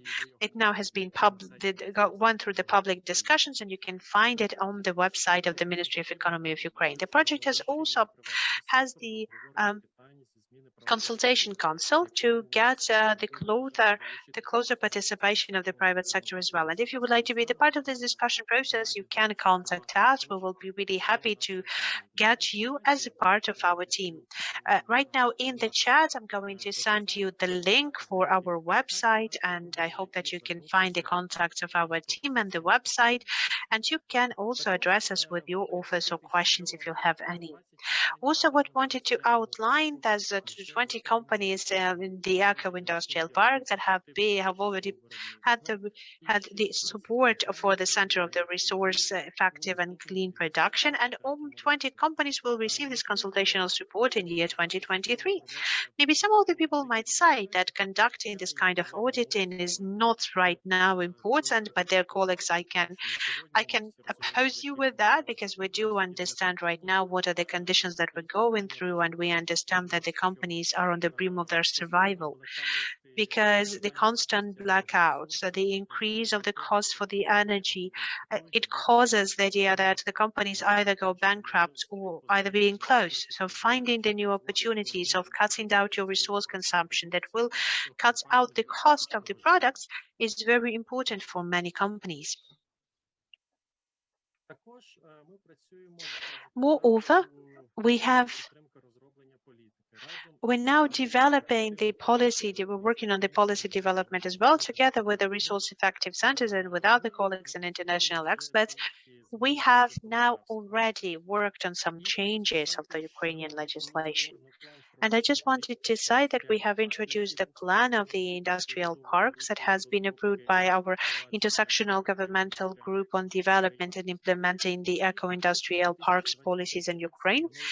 And for year 2023, we have planned to provide the amendments to the legislation of Ukraine on industrial parks. On introducing the eco-industrial parks model in Ukraine, we will be able thus to introduce this economical category to the legislation of Ukraine, and we will give the opportunity for the certification of this kind of parks and the further on legislation basis for these activities, developing the certain mechanisms of implementing this model into life. For example, the model that has now been introduced for the support for the development of the industrial parks work.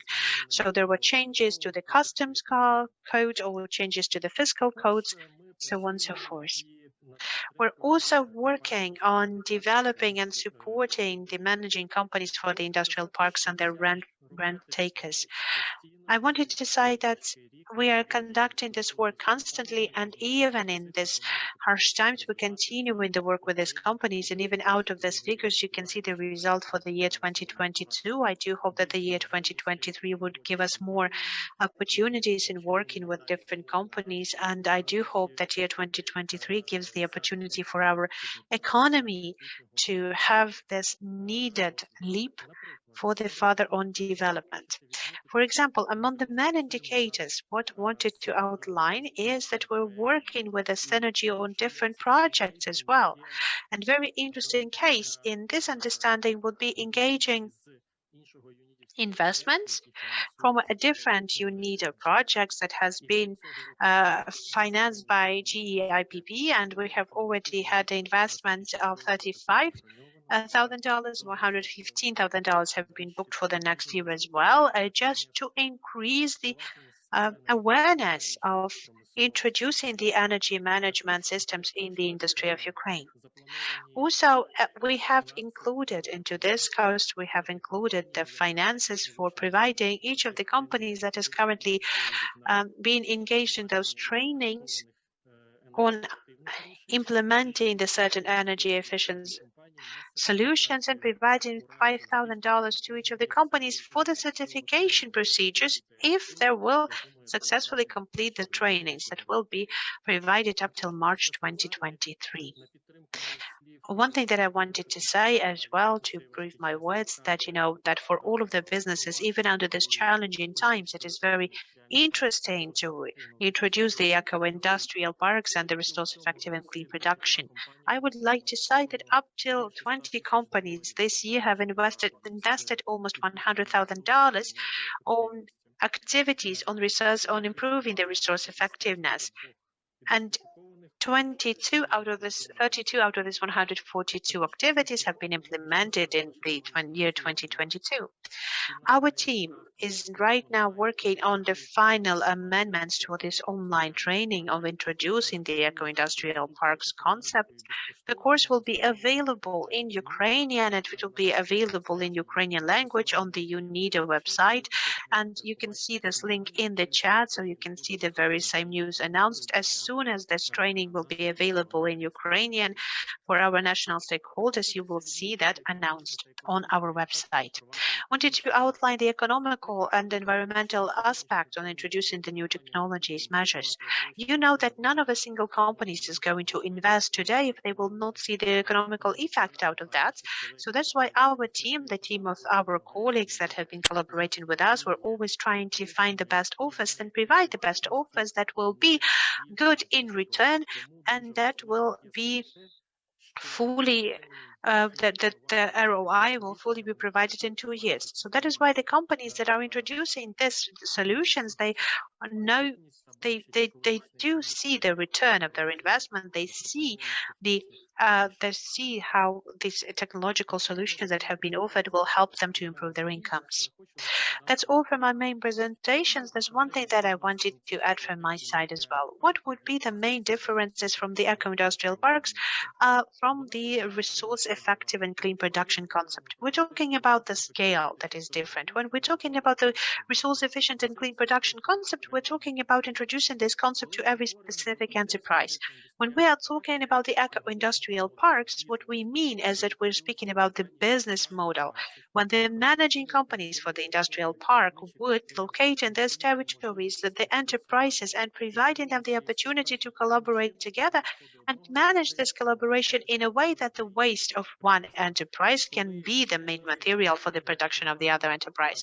When the services for the companies, for the industrial companies in the industrial park will provided in a way so that the cost of those services will be lower for each of the companies, and we can see that, and we can show that in the very simple example. For example, using the residential or industrial waste. When each company works separately, they need to take care of their waste separately. But when they're working in the framework of the industrial or eco-industrial park, the managing company deals with that service, and thus it will be easier to decrease the price for waste management of every company because they will be doing that centralized. In the framework of the eco-industrial parks model, we are introducing the program of the eco-industrial symbiosis when the companies are working with one another. My colleagues from the Center of the Resource Effective Production, they have identified one of the options for our colleagues in the industrial parks for the Bilo Tsarkva cargo complex, when the company can sell the heating that they're producing to one of the companies close to them. So they will be decreasing the expenses of this company for the preheating of the wood that they use in their production. When we have identified these options, we have had a consultation with the Ministry of Economy of Ukraine, and we have introduced the amendments to the Ukrainian legislation when you don't have additional licensing to be provided in order to conduct this option of the sharing in the framework of industrial parks. So that is why our project works, not only to conduct the auditing or give you the results of the industrial parks that already exist, but to get the regulational and legislative framework prepared as well, to get it prepared for the shift to a new concept, to the new way of business conduct, and thus to be prepared for the restoration of the economy together, but not when every company is recovering separately. Thank you, dear colleagues, for your time. Thank you, dear organizers, for this opportunity to participate in this event. I'm happy we'll answer the questions.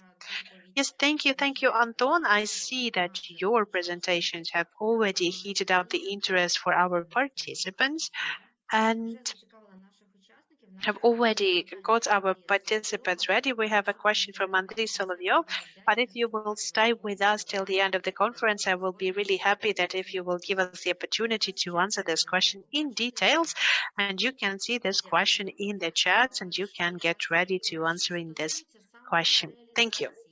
Now we will talk about the implementation of the EU4Environment initiatives that are targeted to support the industry of Ukraine, and we will discuss all of that in our block 4, the progress of the EU initiatives. Also on the providing the product PEF in Ukraine, I would like to pass the floor to Volodymyr Popovich, the regional coordinator of the RECP, on the piloting of the environmental footprint in Ukraine. Please, Volodymyr. Yes, hello, Katarina. Thank you very much for the introduction. Okay, so we can then move on. So I will just once again introduce myself. Hello, ladies and gentlemen. It's a pleasure for me to be at this conference. It was important for me to hear the previous presentation. My name is Volodymyr Popovich. I am the regional coordinator for the Region West for the Center of Resource Efficient and Clean Production. And also I am coordinating the new initiative for Ukrainian market on the product environmental footprint, but that is a part of the EU4Environment program.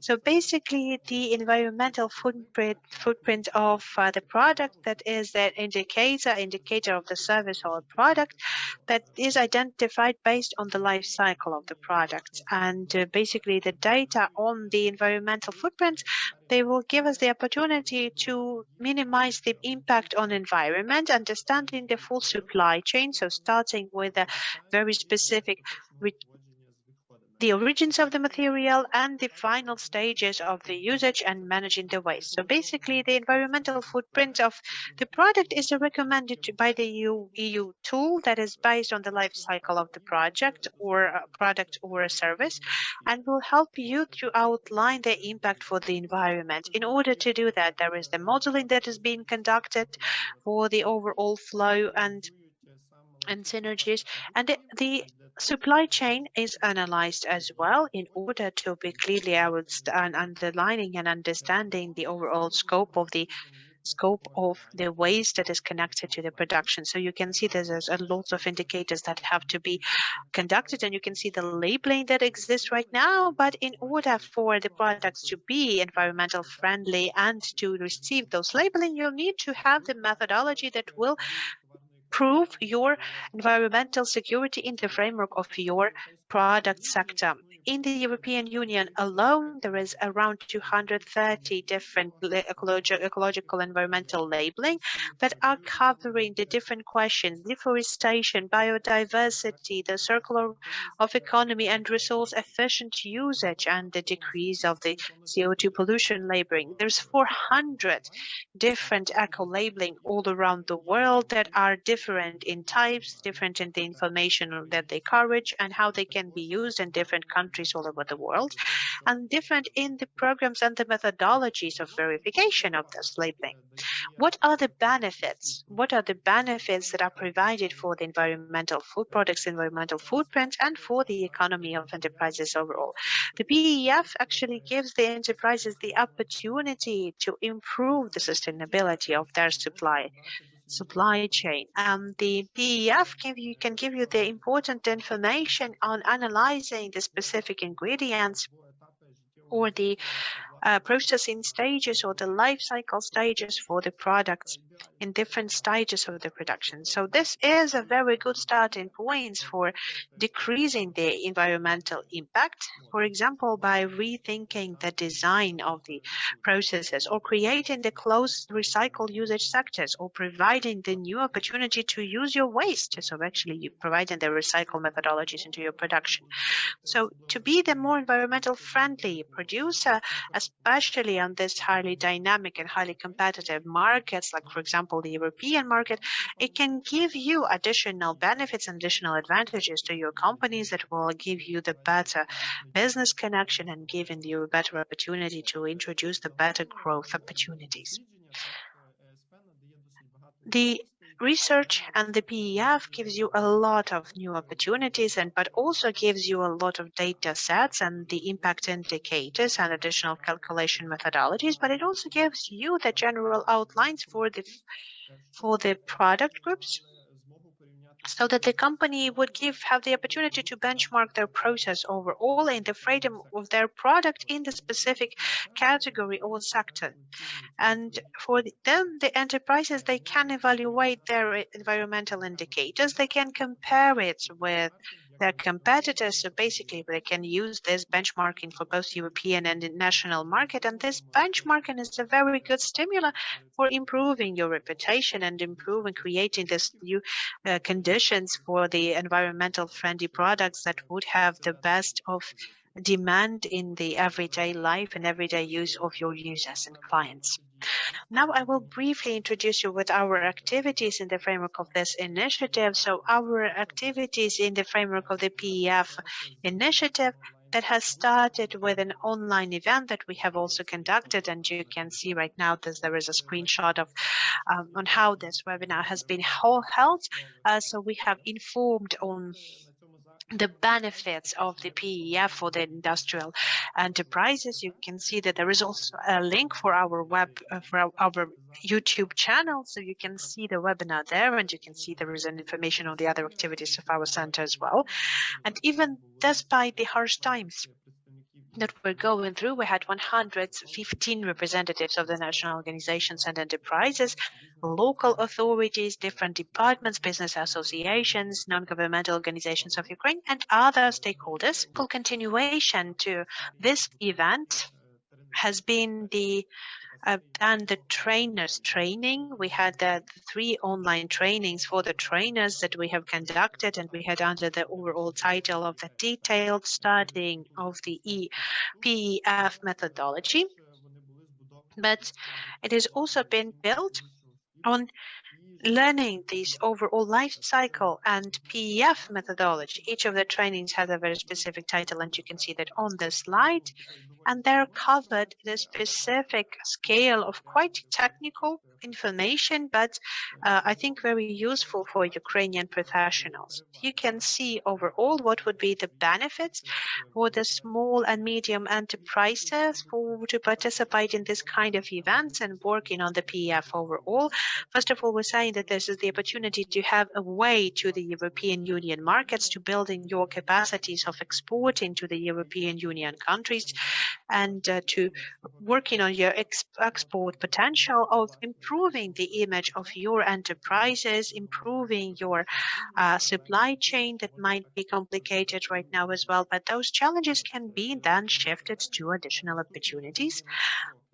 Then the next steps that we're about to take, what is planned further on, we're thinking that we're going to have to choose 3 small and medium enterprises to be piloting the PEF methodologies in Ukraine, and we're going to engage 3 national PEF experts that are going to be working with our pilot companies. They are going to be conducting the evaluation of the life cycle of the products among those 3 selected companies with the support of our international experts on PEF. Those 3 piloting companies, they will receive the reports on PEF, and their business cases and their successes on working on being more effective and being more environmental will be then published and analyzed on how it is impacting their everyday activities. We will develop the methodological recommendations on the united market of the green products, and in the 2023 we hope that we're going to have an event on raising the awareness on the unified market of the green products. Thank you very much for your attention. You can see my contacts here, and you can find my presentation. I think that you will receive my presentations among the resources as a result of this conference. Thank you. Thank you, Volodymyr. Thank you, Volodymyr. I hope that you will stay with us till the end. We're definitely going to have some questions, and I hope that you will be able to answer them. Eco-labeling as a tool to support the green transition. I will ask to invite Svetlana Berzina, the president of the All Ukrainian NGO, The Living Planet. So, Svetlana, please, the floor is yours. Hello, dear ladies and gentlemen, dear participants. We're going to be talking about the eco-labeling. So you see the QR code right now on the screen in your presentations, and I would like to ask you to follow the QR code and to sign up to follow the eco-labeling institution that works in Ukraine, so that you would be able to have the fastest and the freshest information on what is working out in the eco-labeling program. Despite the conditions, despite the martial law conditions, and despite the war, we'll continue with our development with the support of the Environmental Fund. We are continuing to work. We have now developed and approved the 2 new standards that I'm going to mention today, and we're now reviewing the standards that have been developed with the financial support of the European Union, that has been developed and designed in Ukraine in 2016. Those are the standards for the paints and for the detergents. We're going to be speaking about the ecological eco-labeling, because eco-labeling is the first type according to the international standards. We also have the ecological food declaration. That's the 3rd type, on how they're made and how they are connected to the PDF that has been presented before. They are connected, and there are the so-called self-claims, the green self-claims, but this is not like the producer that they claim what they wanted, that there is a standardized procedure, there is an international standardized types of the self-claims that you can provide, and the methods how those self-claims are going to be supported, that the producer has to follow. The idea of the eco-labeling is that would be a marked tool and a marketing tool that will identify a label, ecologically more sustainable product, compared to the average product. So when we have launched the eco-labeling program in Ukraine, what I have heard that you've been developing the standards for eco-labeling. The standards are voluntary. Why do you need this kind of approach? You need to make everything compulsory, then the market is going to be developing, just like the market should develop. It will be eco-friendly, then you will be providing the eco-friendly products to the market, so on and so forth. That is a bad approach, in my opinion, about the eco-labeling, because the eco-labeling is about marking the best and labeling the best resource efficient and cleaner technologies. It has to mark the best security opportunities for the products in all of the types of the securities, like chemical or biohazardous defend protection, safety measures. So that has to label the best products in their class. So the international standards, they do support classifying the products as ecological, but they're using that like ecologically better, environmental better, to make it a comparative category, like the product is environmentally better compared to the average product that is provided to the market in the very same category, but that meets the very important conditions for the market players, for the market actors in the state that this product is produced in. The whole world has for sure many different environmental and eco-labeling programs, but speaking about the eco-labeling program for the first type, so there's not a lot of programs like that, the ones that have been acknowledged and identified in the international level, the ones that have been credited correspondingly, the one that has been through the independent international auditing, and that have been outlined based on the results of the evaluation of the product according to the environmental criteria that have been developed for each of these categories separately. At this website, at this slide, you can see it's been demonstrated that the overall what I've told you. Like you can see that at this slide, you can see that there are some minimum requirements for all of the market operators and all of the market actors. So, for example, if we will talk about the European and legislation, that there is a technical regulations that you have to follow. There are the transitional elements, the informational elements that are also obligatory. So, for example, the energy marking that identifies the class of the energy efficiency. product that you provide, but it's not a comparative category. So you understand that the class of energy efficiency A, or the G. So we understand that A is better than G, and we understand what are the indicators and what are the indicators that you can receive the energy efficiency A or G class. And if you don't know that, there is information that is available freely, and you can check it out in the different resources, and you can find it in the internet. And also we have another type of eco-labeling, the one that invites you to improve your indicators. So those are these eco-quality marking, and they can be provided to you based on the evaluation results and the evaluation process based on the specific standards that have been developed to a certain category of products separately. For SMEs, the eco-labeling is an opportunity, for example, to save some money on the advertising, because this eco-labeling is something that is quite clear, quite known, that is something that has been seen, and in international and independent research that have proved that as well. We are using the independent organization that are being professionals in this kind of research, then we're conducting this kind of research to outline our products as well, just for us to have the starting points of whether the eco-labeling is being perceived by our customers and consumers in Ukraine, how they respond to a certain labeling and certain marking on their products.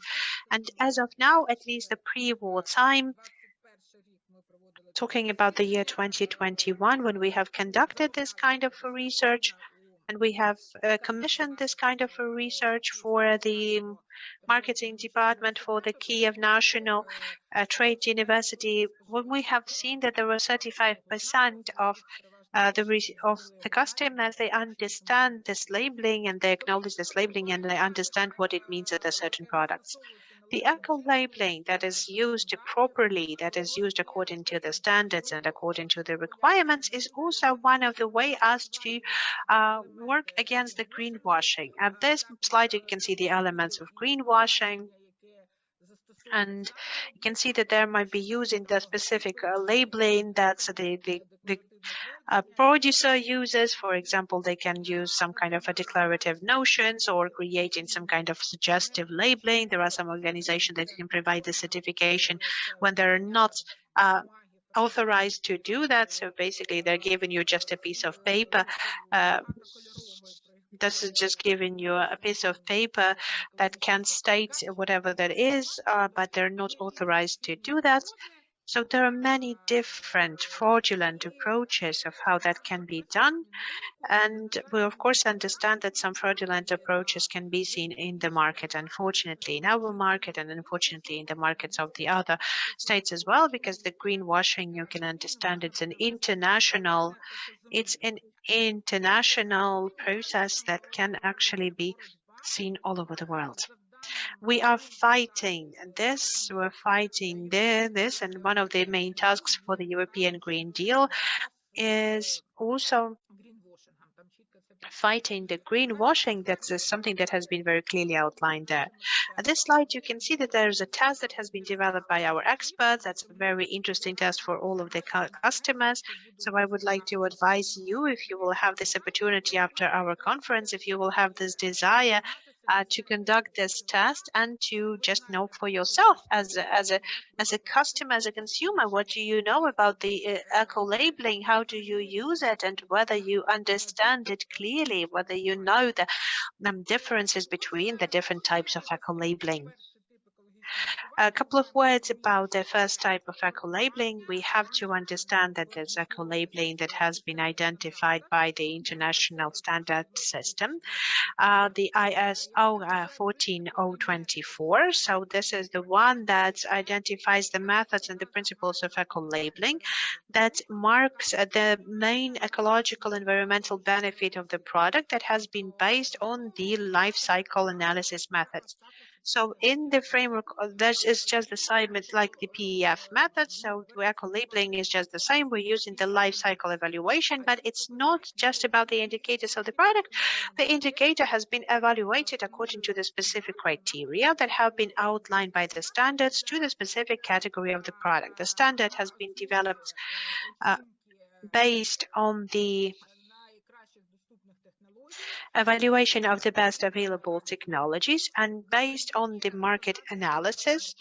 In Ukraine, the standards for the eco-labeling have been mostly introduced by harmonizing or modifying the already created standards that have been developed in the other states, mostly are the standards of the European Union or the eco-label EU, or the main European programs that have been internationally acknowledged. So the Nordic Swap program for the Scandinavian, or the Blue Angel from Germany, the Germany that is the founder for the eco-labeling, the one that I've mentioned right now, because there's the first program, the multi-criterium evaluation program, that has been the foundation for the development of other program, for the foundation of this, the ISO 14024 standard was in 1974 in Germany.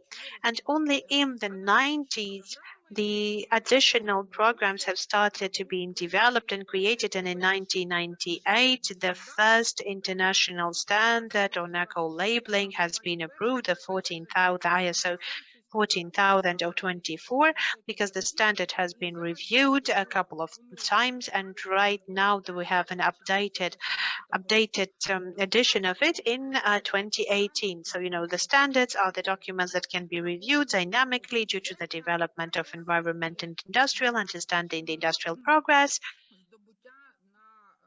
and understanding the achievements of the practical fields of how the standards can be used.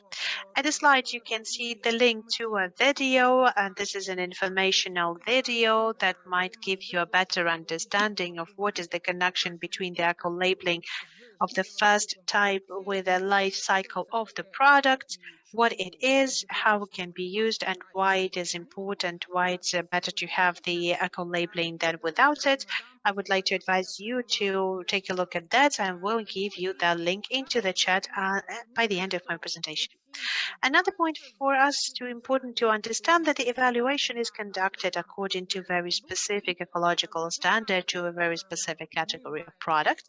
As the result of it, we will have the evaluation protocol and the evaluation certificate. Based on these two documents, the company will receive the so-called license agreement that will give you the right to use eco-labeling for the special product that have been certified, that have been evaluated. So one producer might produce the product that can be both eco-labeled and without the eco-labeling. So because the eco certificate that there has to be specifically labeled, that can be provided for one type of the product. So there are different types of the product that has to be certified differently. Another moment that people usually ask who can apply for the usage of the eco-labeling. The answer here is simple. So any stakeholder that would like to be doing that, if they have the direct connection with the producer of the corresponding product. That might be the trademark's owner, that might be the distributor, that might we have those cases. For example, in Ukraine, we have some products that are coming from a European market, from the European eco-labeling, and they are approved for receiving this ecological certificate there. The green Stark, and we have the standards for the detergents.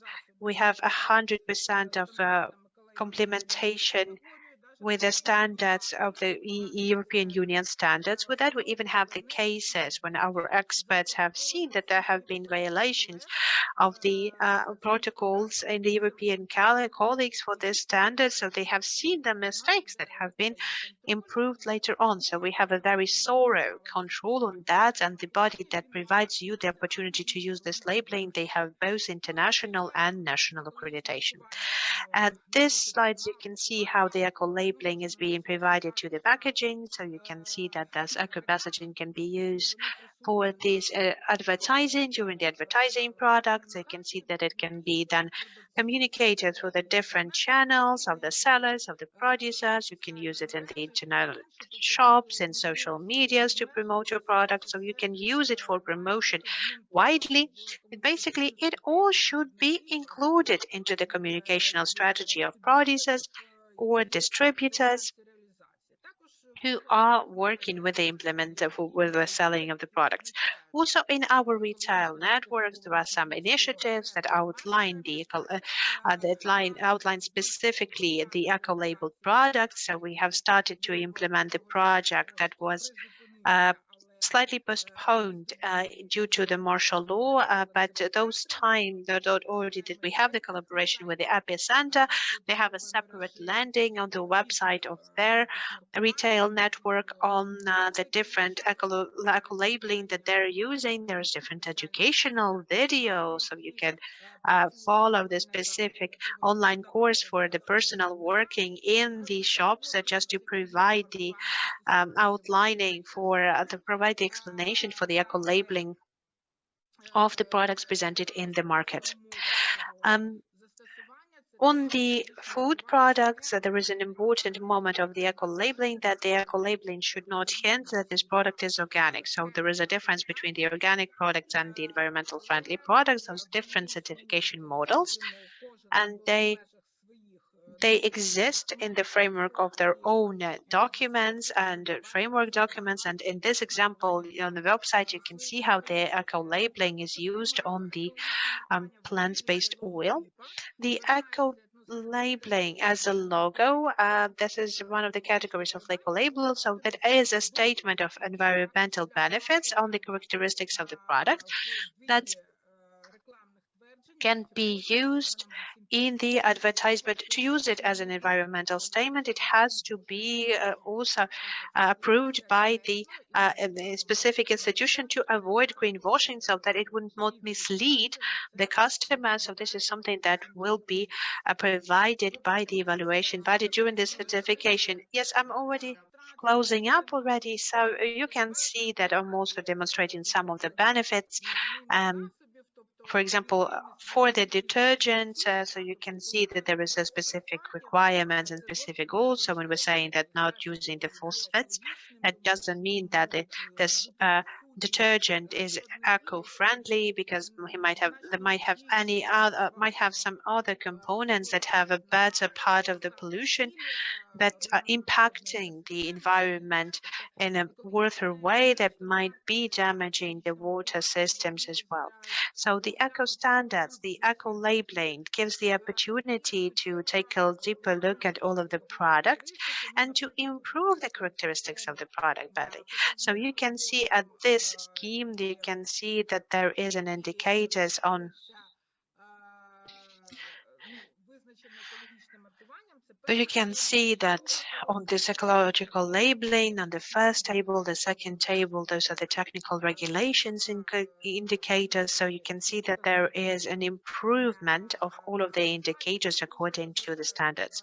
This first slide, which is very important, and I would like to ask you to take a look at this. This is the research that has been conducted by the German research institutes on the different programs of eco-labeling. This is the indicator of our program of eco-labeling in Ukraine in two categories, of these two categories of products that we have been included into that.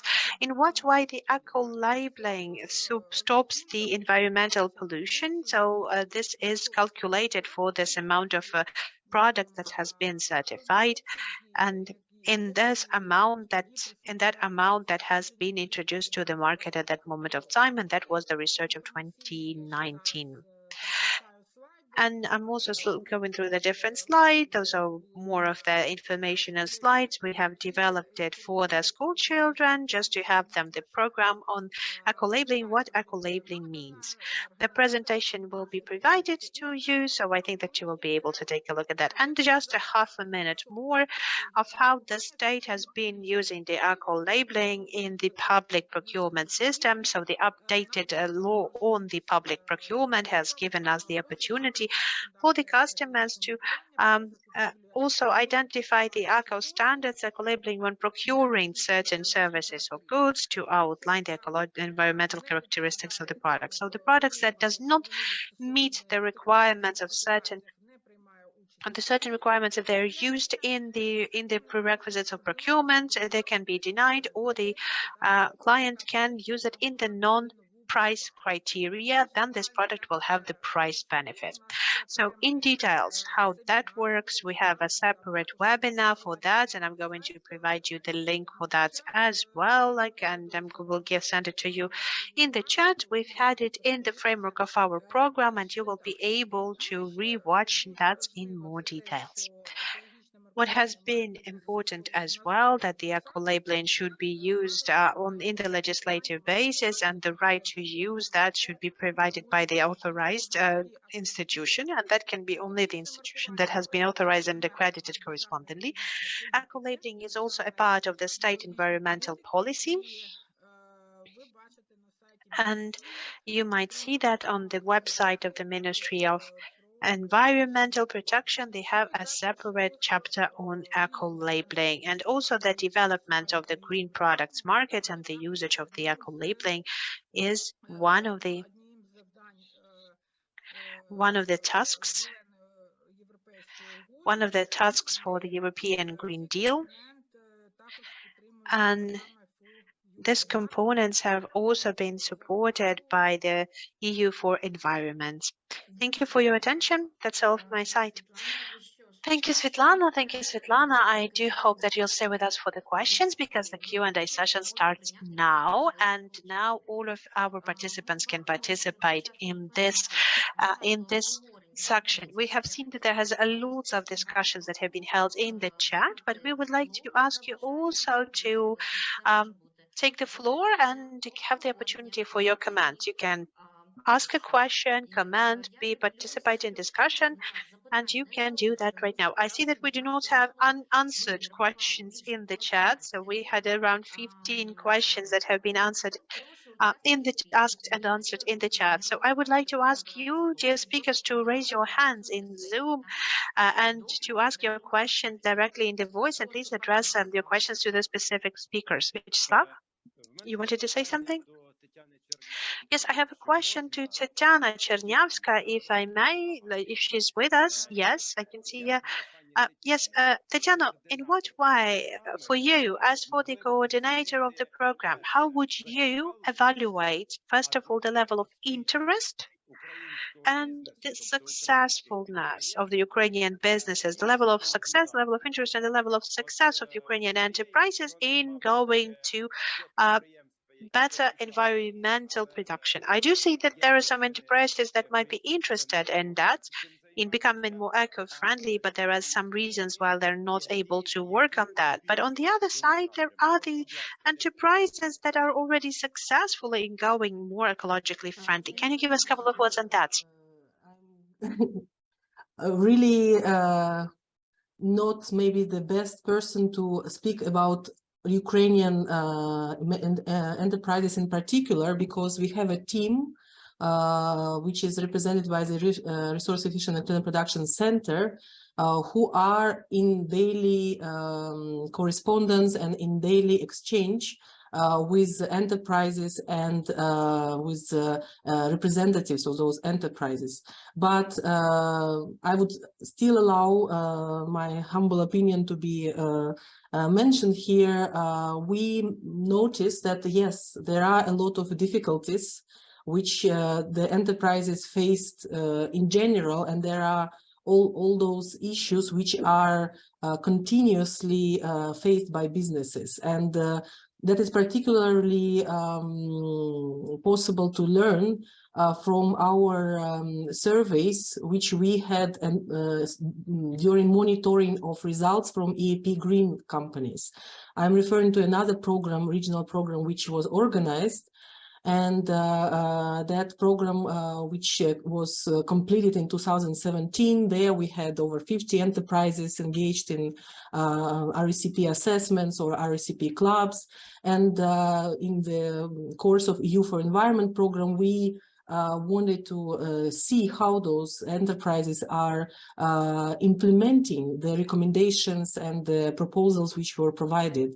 And we learned that although there is this interest, and at some enterprises, the measures were implemented and there were additional measures identified, inspired by the process of RCP assessments, some enterprises were really either not there anymore. You know, the 5 years of history between the start of the end of the EEP Green program and the current program made a big difference for those enterprises.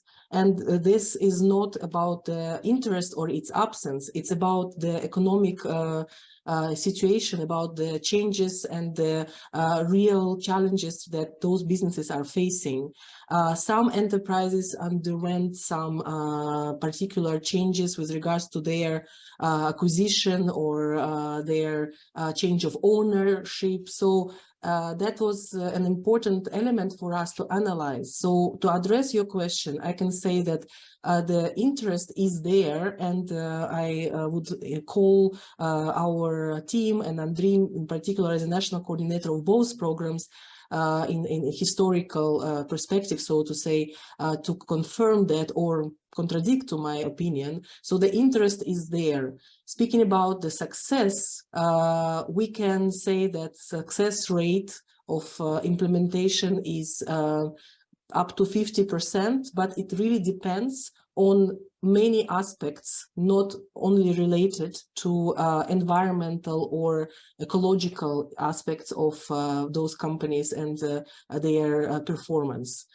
I hope I could have answered your question, and I would invite Andriy to add other elements about the interest and success from the experience he has every day, I think, in Ukraine. Дякую, Тетяно. Ну, якщо казати про цікавість, Дякую, пані Тетяно. Yes, thank you, Tatiana. Thank you, Tatiana. Yes, I think if I can comment, then yes, we see the constant interest of Ukrainian enterprises on that. And if you will see the surveys, we will see that 98–99% of enterprises who say that they need to work on the being resource efficiency and on the energy efficiency as well. The other moment is like whether they're ready to invest something into that. That's a different question, because, you know, the statistics is going to be very different to that, because there is a difference in just also being able to engage the human resources into this work as well. But we see the increase of the interest among the enterprises. For example, the first goal was in the last year, beginning of this year, because we have now seen that there were more resources, and the enterprises have started to think of how to manage the resources right, because there is a limited amount of resources available. Right now, through the war, we had a little bit of slowdown in the throughout this year, but right now we see that starting from September, we had more requests from Ukrainian enterprises with asks for help, because, like, yes, right now we have an energy safety problem and the energy supply problems already, but there's also a lot of issues and a lot of questions of how to use the resources properly, how to do that in most effective way, and how to find the money to organize the proper work in your enterprises. Yes, thank you, Vyacheslav, for your question. Tatiana, Andriy, thank you very much for your answers to that. I see that Yulia Laskava has a question. Yes, please. Yes, I just wanted to say that what kind of a support is being provided for the enterprises in the EU4Environment program for the next year? Yes, who would like to answer this question? Yes, please, Andriy. Yes, I try to answer that, because, like, yes, as already been said by the coordinator of this project. So speaking about the work of the enterprises, I think Ivan has said that already. So the logic is, it follows that we're not going to be. So right now we're having this we already have completed the evaluations for the resource efficiency. We have already have 2 places, but we already have 12 enterprises to that. So the project will be continued for the next year as well. And next year, we're going to be concentrating on analyzing the needs of the enterprises and the relocated enterprises under the new conditions. We're going to go through this roundtable. We're going to conduct the meetings, understanding the information, what is really needed by the enterprises. And we will continue searching for the financial support programs, state-owned and non-governmental, the support programs that are working in the different regions. We will try to focus more on the regions that are currently outside of the active military actions. We will look for what kind of programs are active there. So we will then introduce it to the enterprises so that enterprises might use it, because there are a lot of programs available. And when we have discussed it with the Ministry of Economy, you have, for example, have seen some of the program, like the program on relocation. There is a program on the support of employment, the grants, the micro grants. There are many different opportunities, and there's a different enterprises that are using that, but there's many that I don't know, that don't know about that at all. So the work will be conducted, the results will be presented. And also wanted to say that we're going to have the consultation support for the enterprises. We will help them with the problems that will be outlined on the first stage, but I think that we'll mostly be working with the supply chains, because you can see that in the presentation, there's a lot of problems with waste management and also working with the hazardous waste. And the Ministry of Environmental Protection have told us that that's a very big problem at the very beginning of invasion. So right now it has been more or less settled, and we will have a more transparent process with waste management, but still the enterprises might need some additional consultations on that. We will continue working on the resource efficiency of the enterprises, but not in the full evaluation as we've had with the previous enterprises, but in the screenings and a clear outlining of those ideas that might help enterprises, and working with the energy efficiency and providing them the reserve energy efficiency, because sometimes we have these questions on the heating, the urgent heating and mobile heating for the locations, and also the question of replacement the energy resources and having the emergency energy resources available for the functioning of the enterprises. I think we will have at least 15 participant enterprises that we're going to be working as a pilot with. Thank you. Thank you, Julia, for your question. Thank you very much, Andrei, for your question, for your answer. I do hope that you were able to explain our main programs on that, and I can see yes. So yes, we say Yaroslava Udorova, please. What question do you have? Yes, hello. Thank you very much for giving me the floor. We have this project on working with alternative energy, and I do think that maybe there's a question for the Ministry of Economy of Ukraine representatives, and we had the representative here today. And I have a question to you. So in what way the state is planning for the year 2023, years 2024, to support the projects that are working with the alternative energy, like the biomass, and we wanted to have some kind of support from the side of departments, from state departments or non-state organizations, but you have some support from the state for the development of our scientific sector, for the development of the enterprises, so that we will be able to provide Ukraine with the energy independence in the short time frame, so that we would be able to develop the systems of the right energy supply to so that we would be independent from coal, from gas, from all of that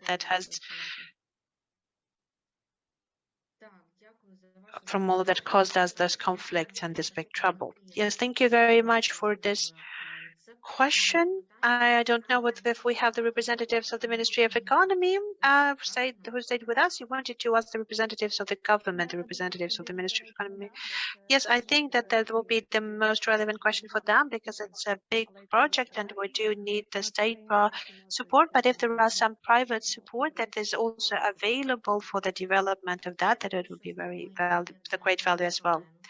I see that we have Daria Moskalenko, who is the representative of the Ministry of Environment and Natural Resources. Daria, maybe you can comment upon that?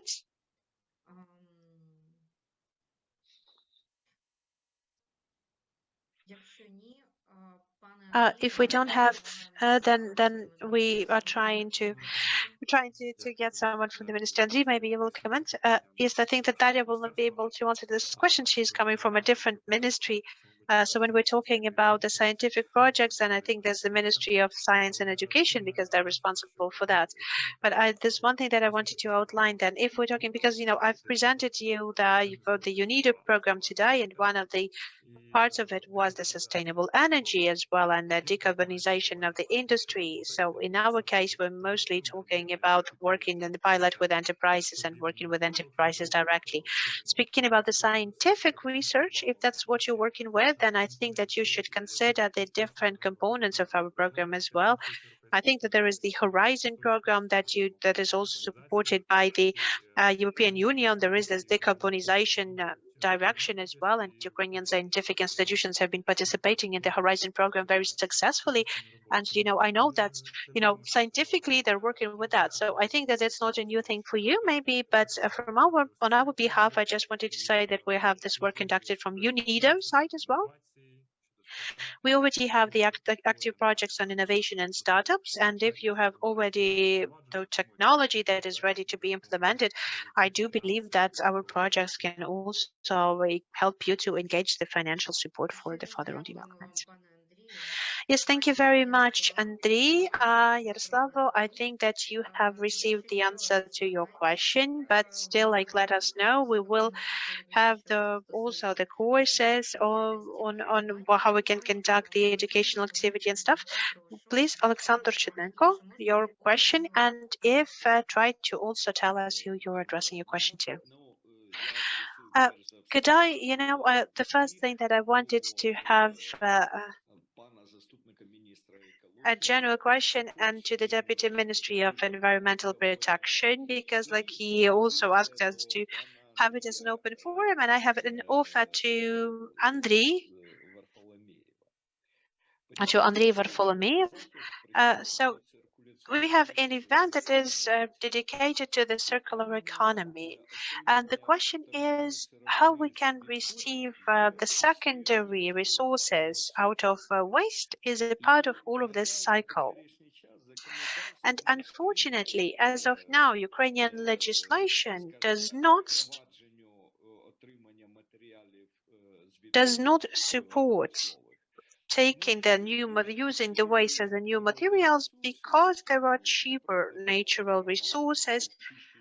For example, that there is a program of cleaning of the rivers when the sand, for example, is being taken out of the river's bed, and this is the most cheapest way that is possible by just taking it from the riverbed for construction needs.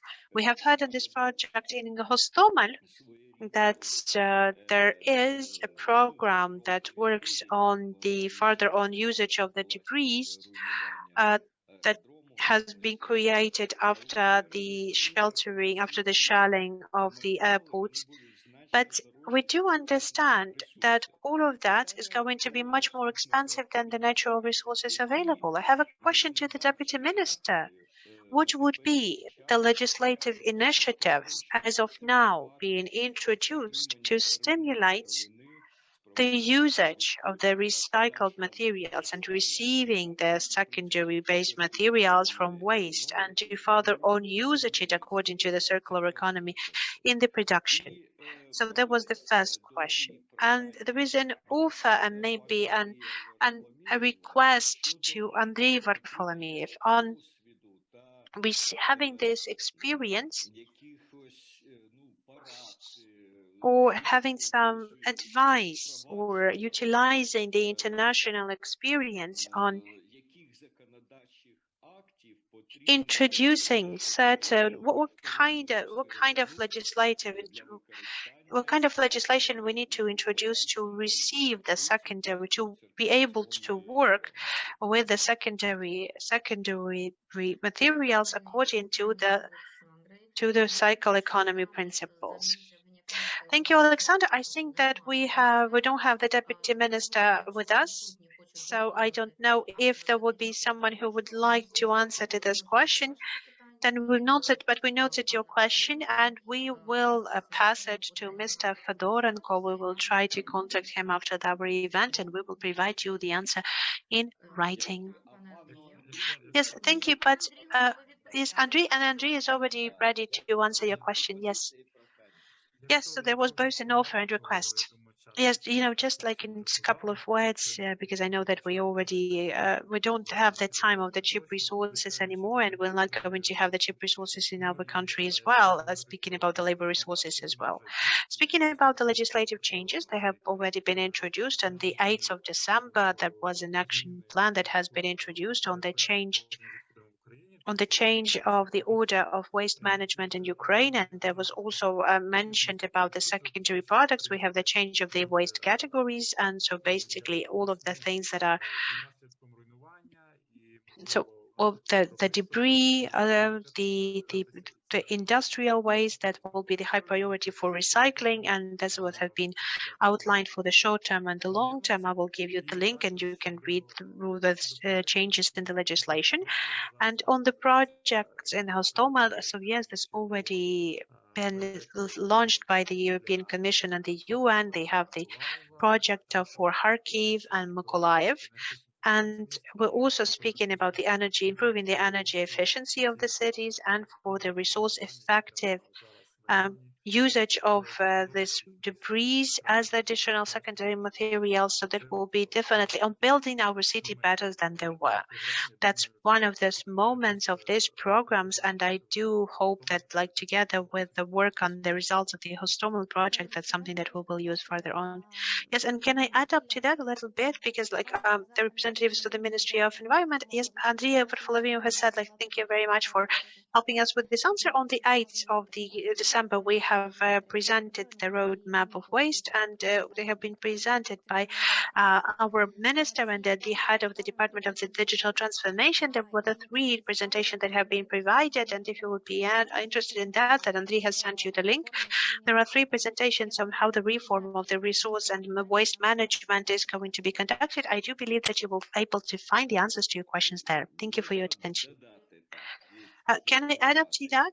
Can I respond to that as well? Because one thing that I wanted to say that, yes, I've known about that for quite a long period of time. And the one thing that I can comment on that, and what can I say? So, like, as of now, on debris, there's no question out of that. There is definitely, we need to continue and work in that and producing that and using this debris, that's for sure. Speaking of the circular economy, and using the secondary materials out of waste, I think that as of now, even despite the nice wording, and even despite the nice presentation, still we don't have all of the landfills in the land register. And we have the questions on the quality and the quantity of something that has been preserved there. The next point is that we all understand that any kind of recycling, any kind of using additional materials from the waste costs a lot.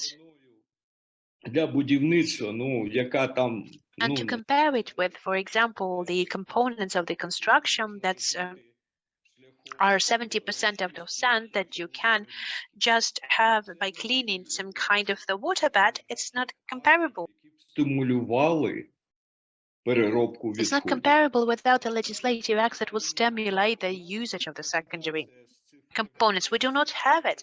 Unfortunately, we have a presentation on the digital approach, digital approach that is partly based on the data that we have, and it has been organized by a map that we don't have this information available about the waste and about the resources that are already available in Ukraine. But unfortunately, we don't have a stimulating legislation that would stimulate the further on usage of that. Thank you, Alexandra, for your question. Andrei, Daria, thank you for the answers. I'm really grateful to all of our participants for the discussions, but unfortunately, we're really out of time for our event. And if you will have some questions in the chat, we will provide you the answers later on. If you still have the opportunity for us the questions, please write the questions in your chat. We will save all of the questions in the chat and we'll try to find the answers with the corresponding people. And I would like to offer us to get to the closing moment of our event. And I would like to invite Tatiana Chernявska, the EU4Environment Project Manager for the Circular Economy and Resource Efficiency Unit from UNIDO, the UN Industrial Development Organizations. Please, Tatiana, the floor is yours. Switch to English. Inspired by all the discussions here, and with great thanks to all the participants who found time to stay with us for so long and even beyond the time which we have announced for this program. We had a very rich agenda on the table. We wanted to have all the aspects discussed and reviewed by the audience, and we are very grateful for all the participants who wrote us in the chat and who would still do it maybe after the program is over today. So what was discussed? We were inspired by welcoming remarks from both focal points in the two counterpart ministries representing the government of Ukraine in the program EU4Environment, with very active and very firm position on the fact that yes, the recovery should be green, the industry should be resilient, and the industry should go to the way of circularity, which we are demonstrating and which is the course selected by many countries, and Ukraine is following it. We had overviews of the current situation in environment, and we also had an overview of enterprises operation and challenges which enterprises are facing. We also heard that companies have their voice, and that voice is captured by different surveys and interaction which EU4Environment is providing as a platform to actually capture and learn from that voice. And the survey which was conducted by the partner of UNIDO in this program, the Cleaner Production Center, is very helpful in this regard. Of course, there are state programs, and those programs are covering the matters associated with business support under the current circumstances, and one of the particularities is, of course, the support for a relocation of businesses. And we were honored, I would say, to hear actual challenges and ways to overcome those from concrete enterprises. And I would like to congratulate and wish all the best and success and really share my sincere gratitude with the representatives of the two enterprises which took floor to speak about their activities. Of course, the subject and the topic we are discussing here, and I'm happy to confirm that indeed, with support of the European Union, we have an honor to continue annual conferences on the use of resources by industries, and circularity is becoming the highlight of all those conferences throughout years.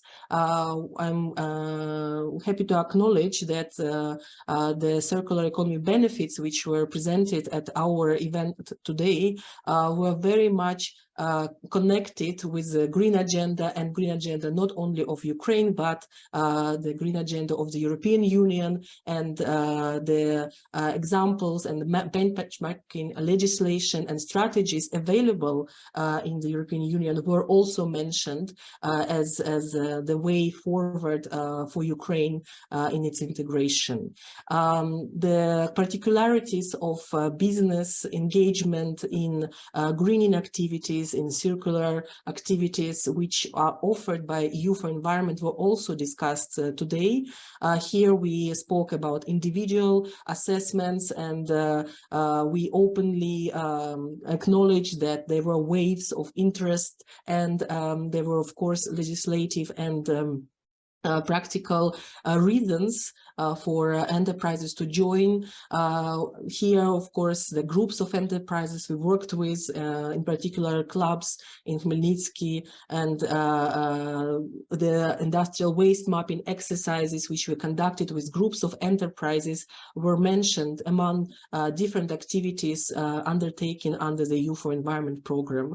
Of course, we have partner programs with whom we really work towards synergies, and here those were present in terms of eco-industrial parks program introduced in Ukraine. We also had a chance to learn about the new initiative which has been started under EU4Environment in terms of greening the product, and the synergies, or rather complementarities, this program of introducing product environmental footprint has with already ongoing initiatives and activities like eco-labeling and eco promotion of eco-labeled goods and services, as well as support which EU4Environment is giving to the sustainable public procurement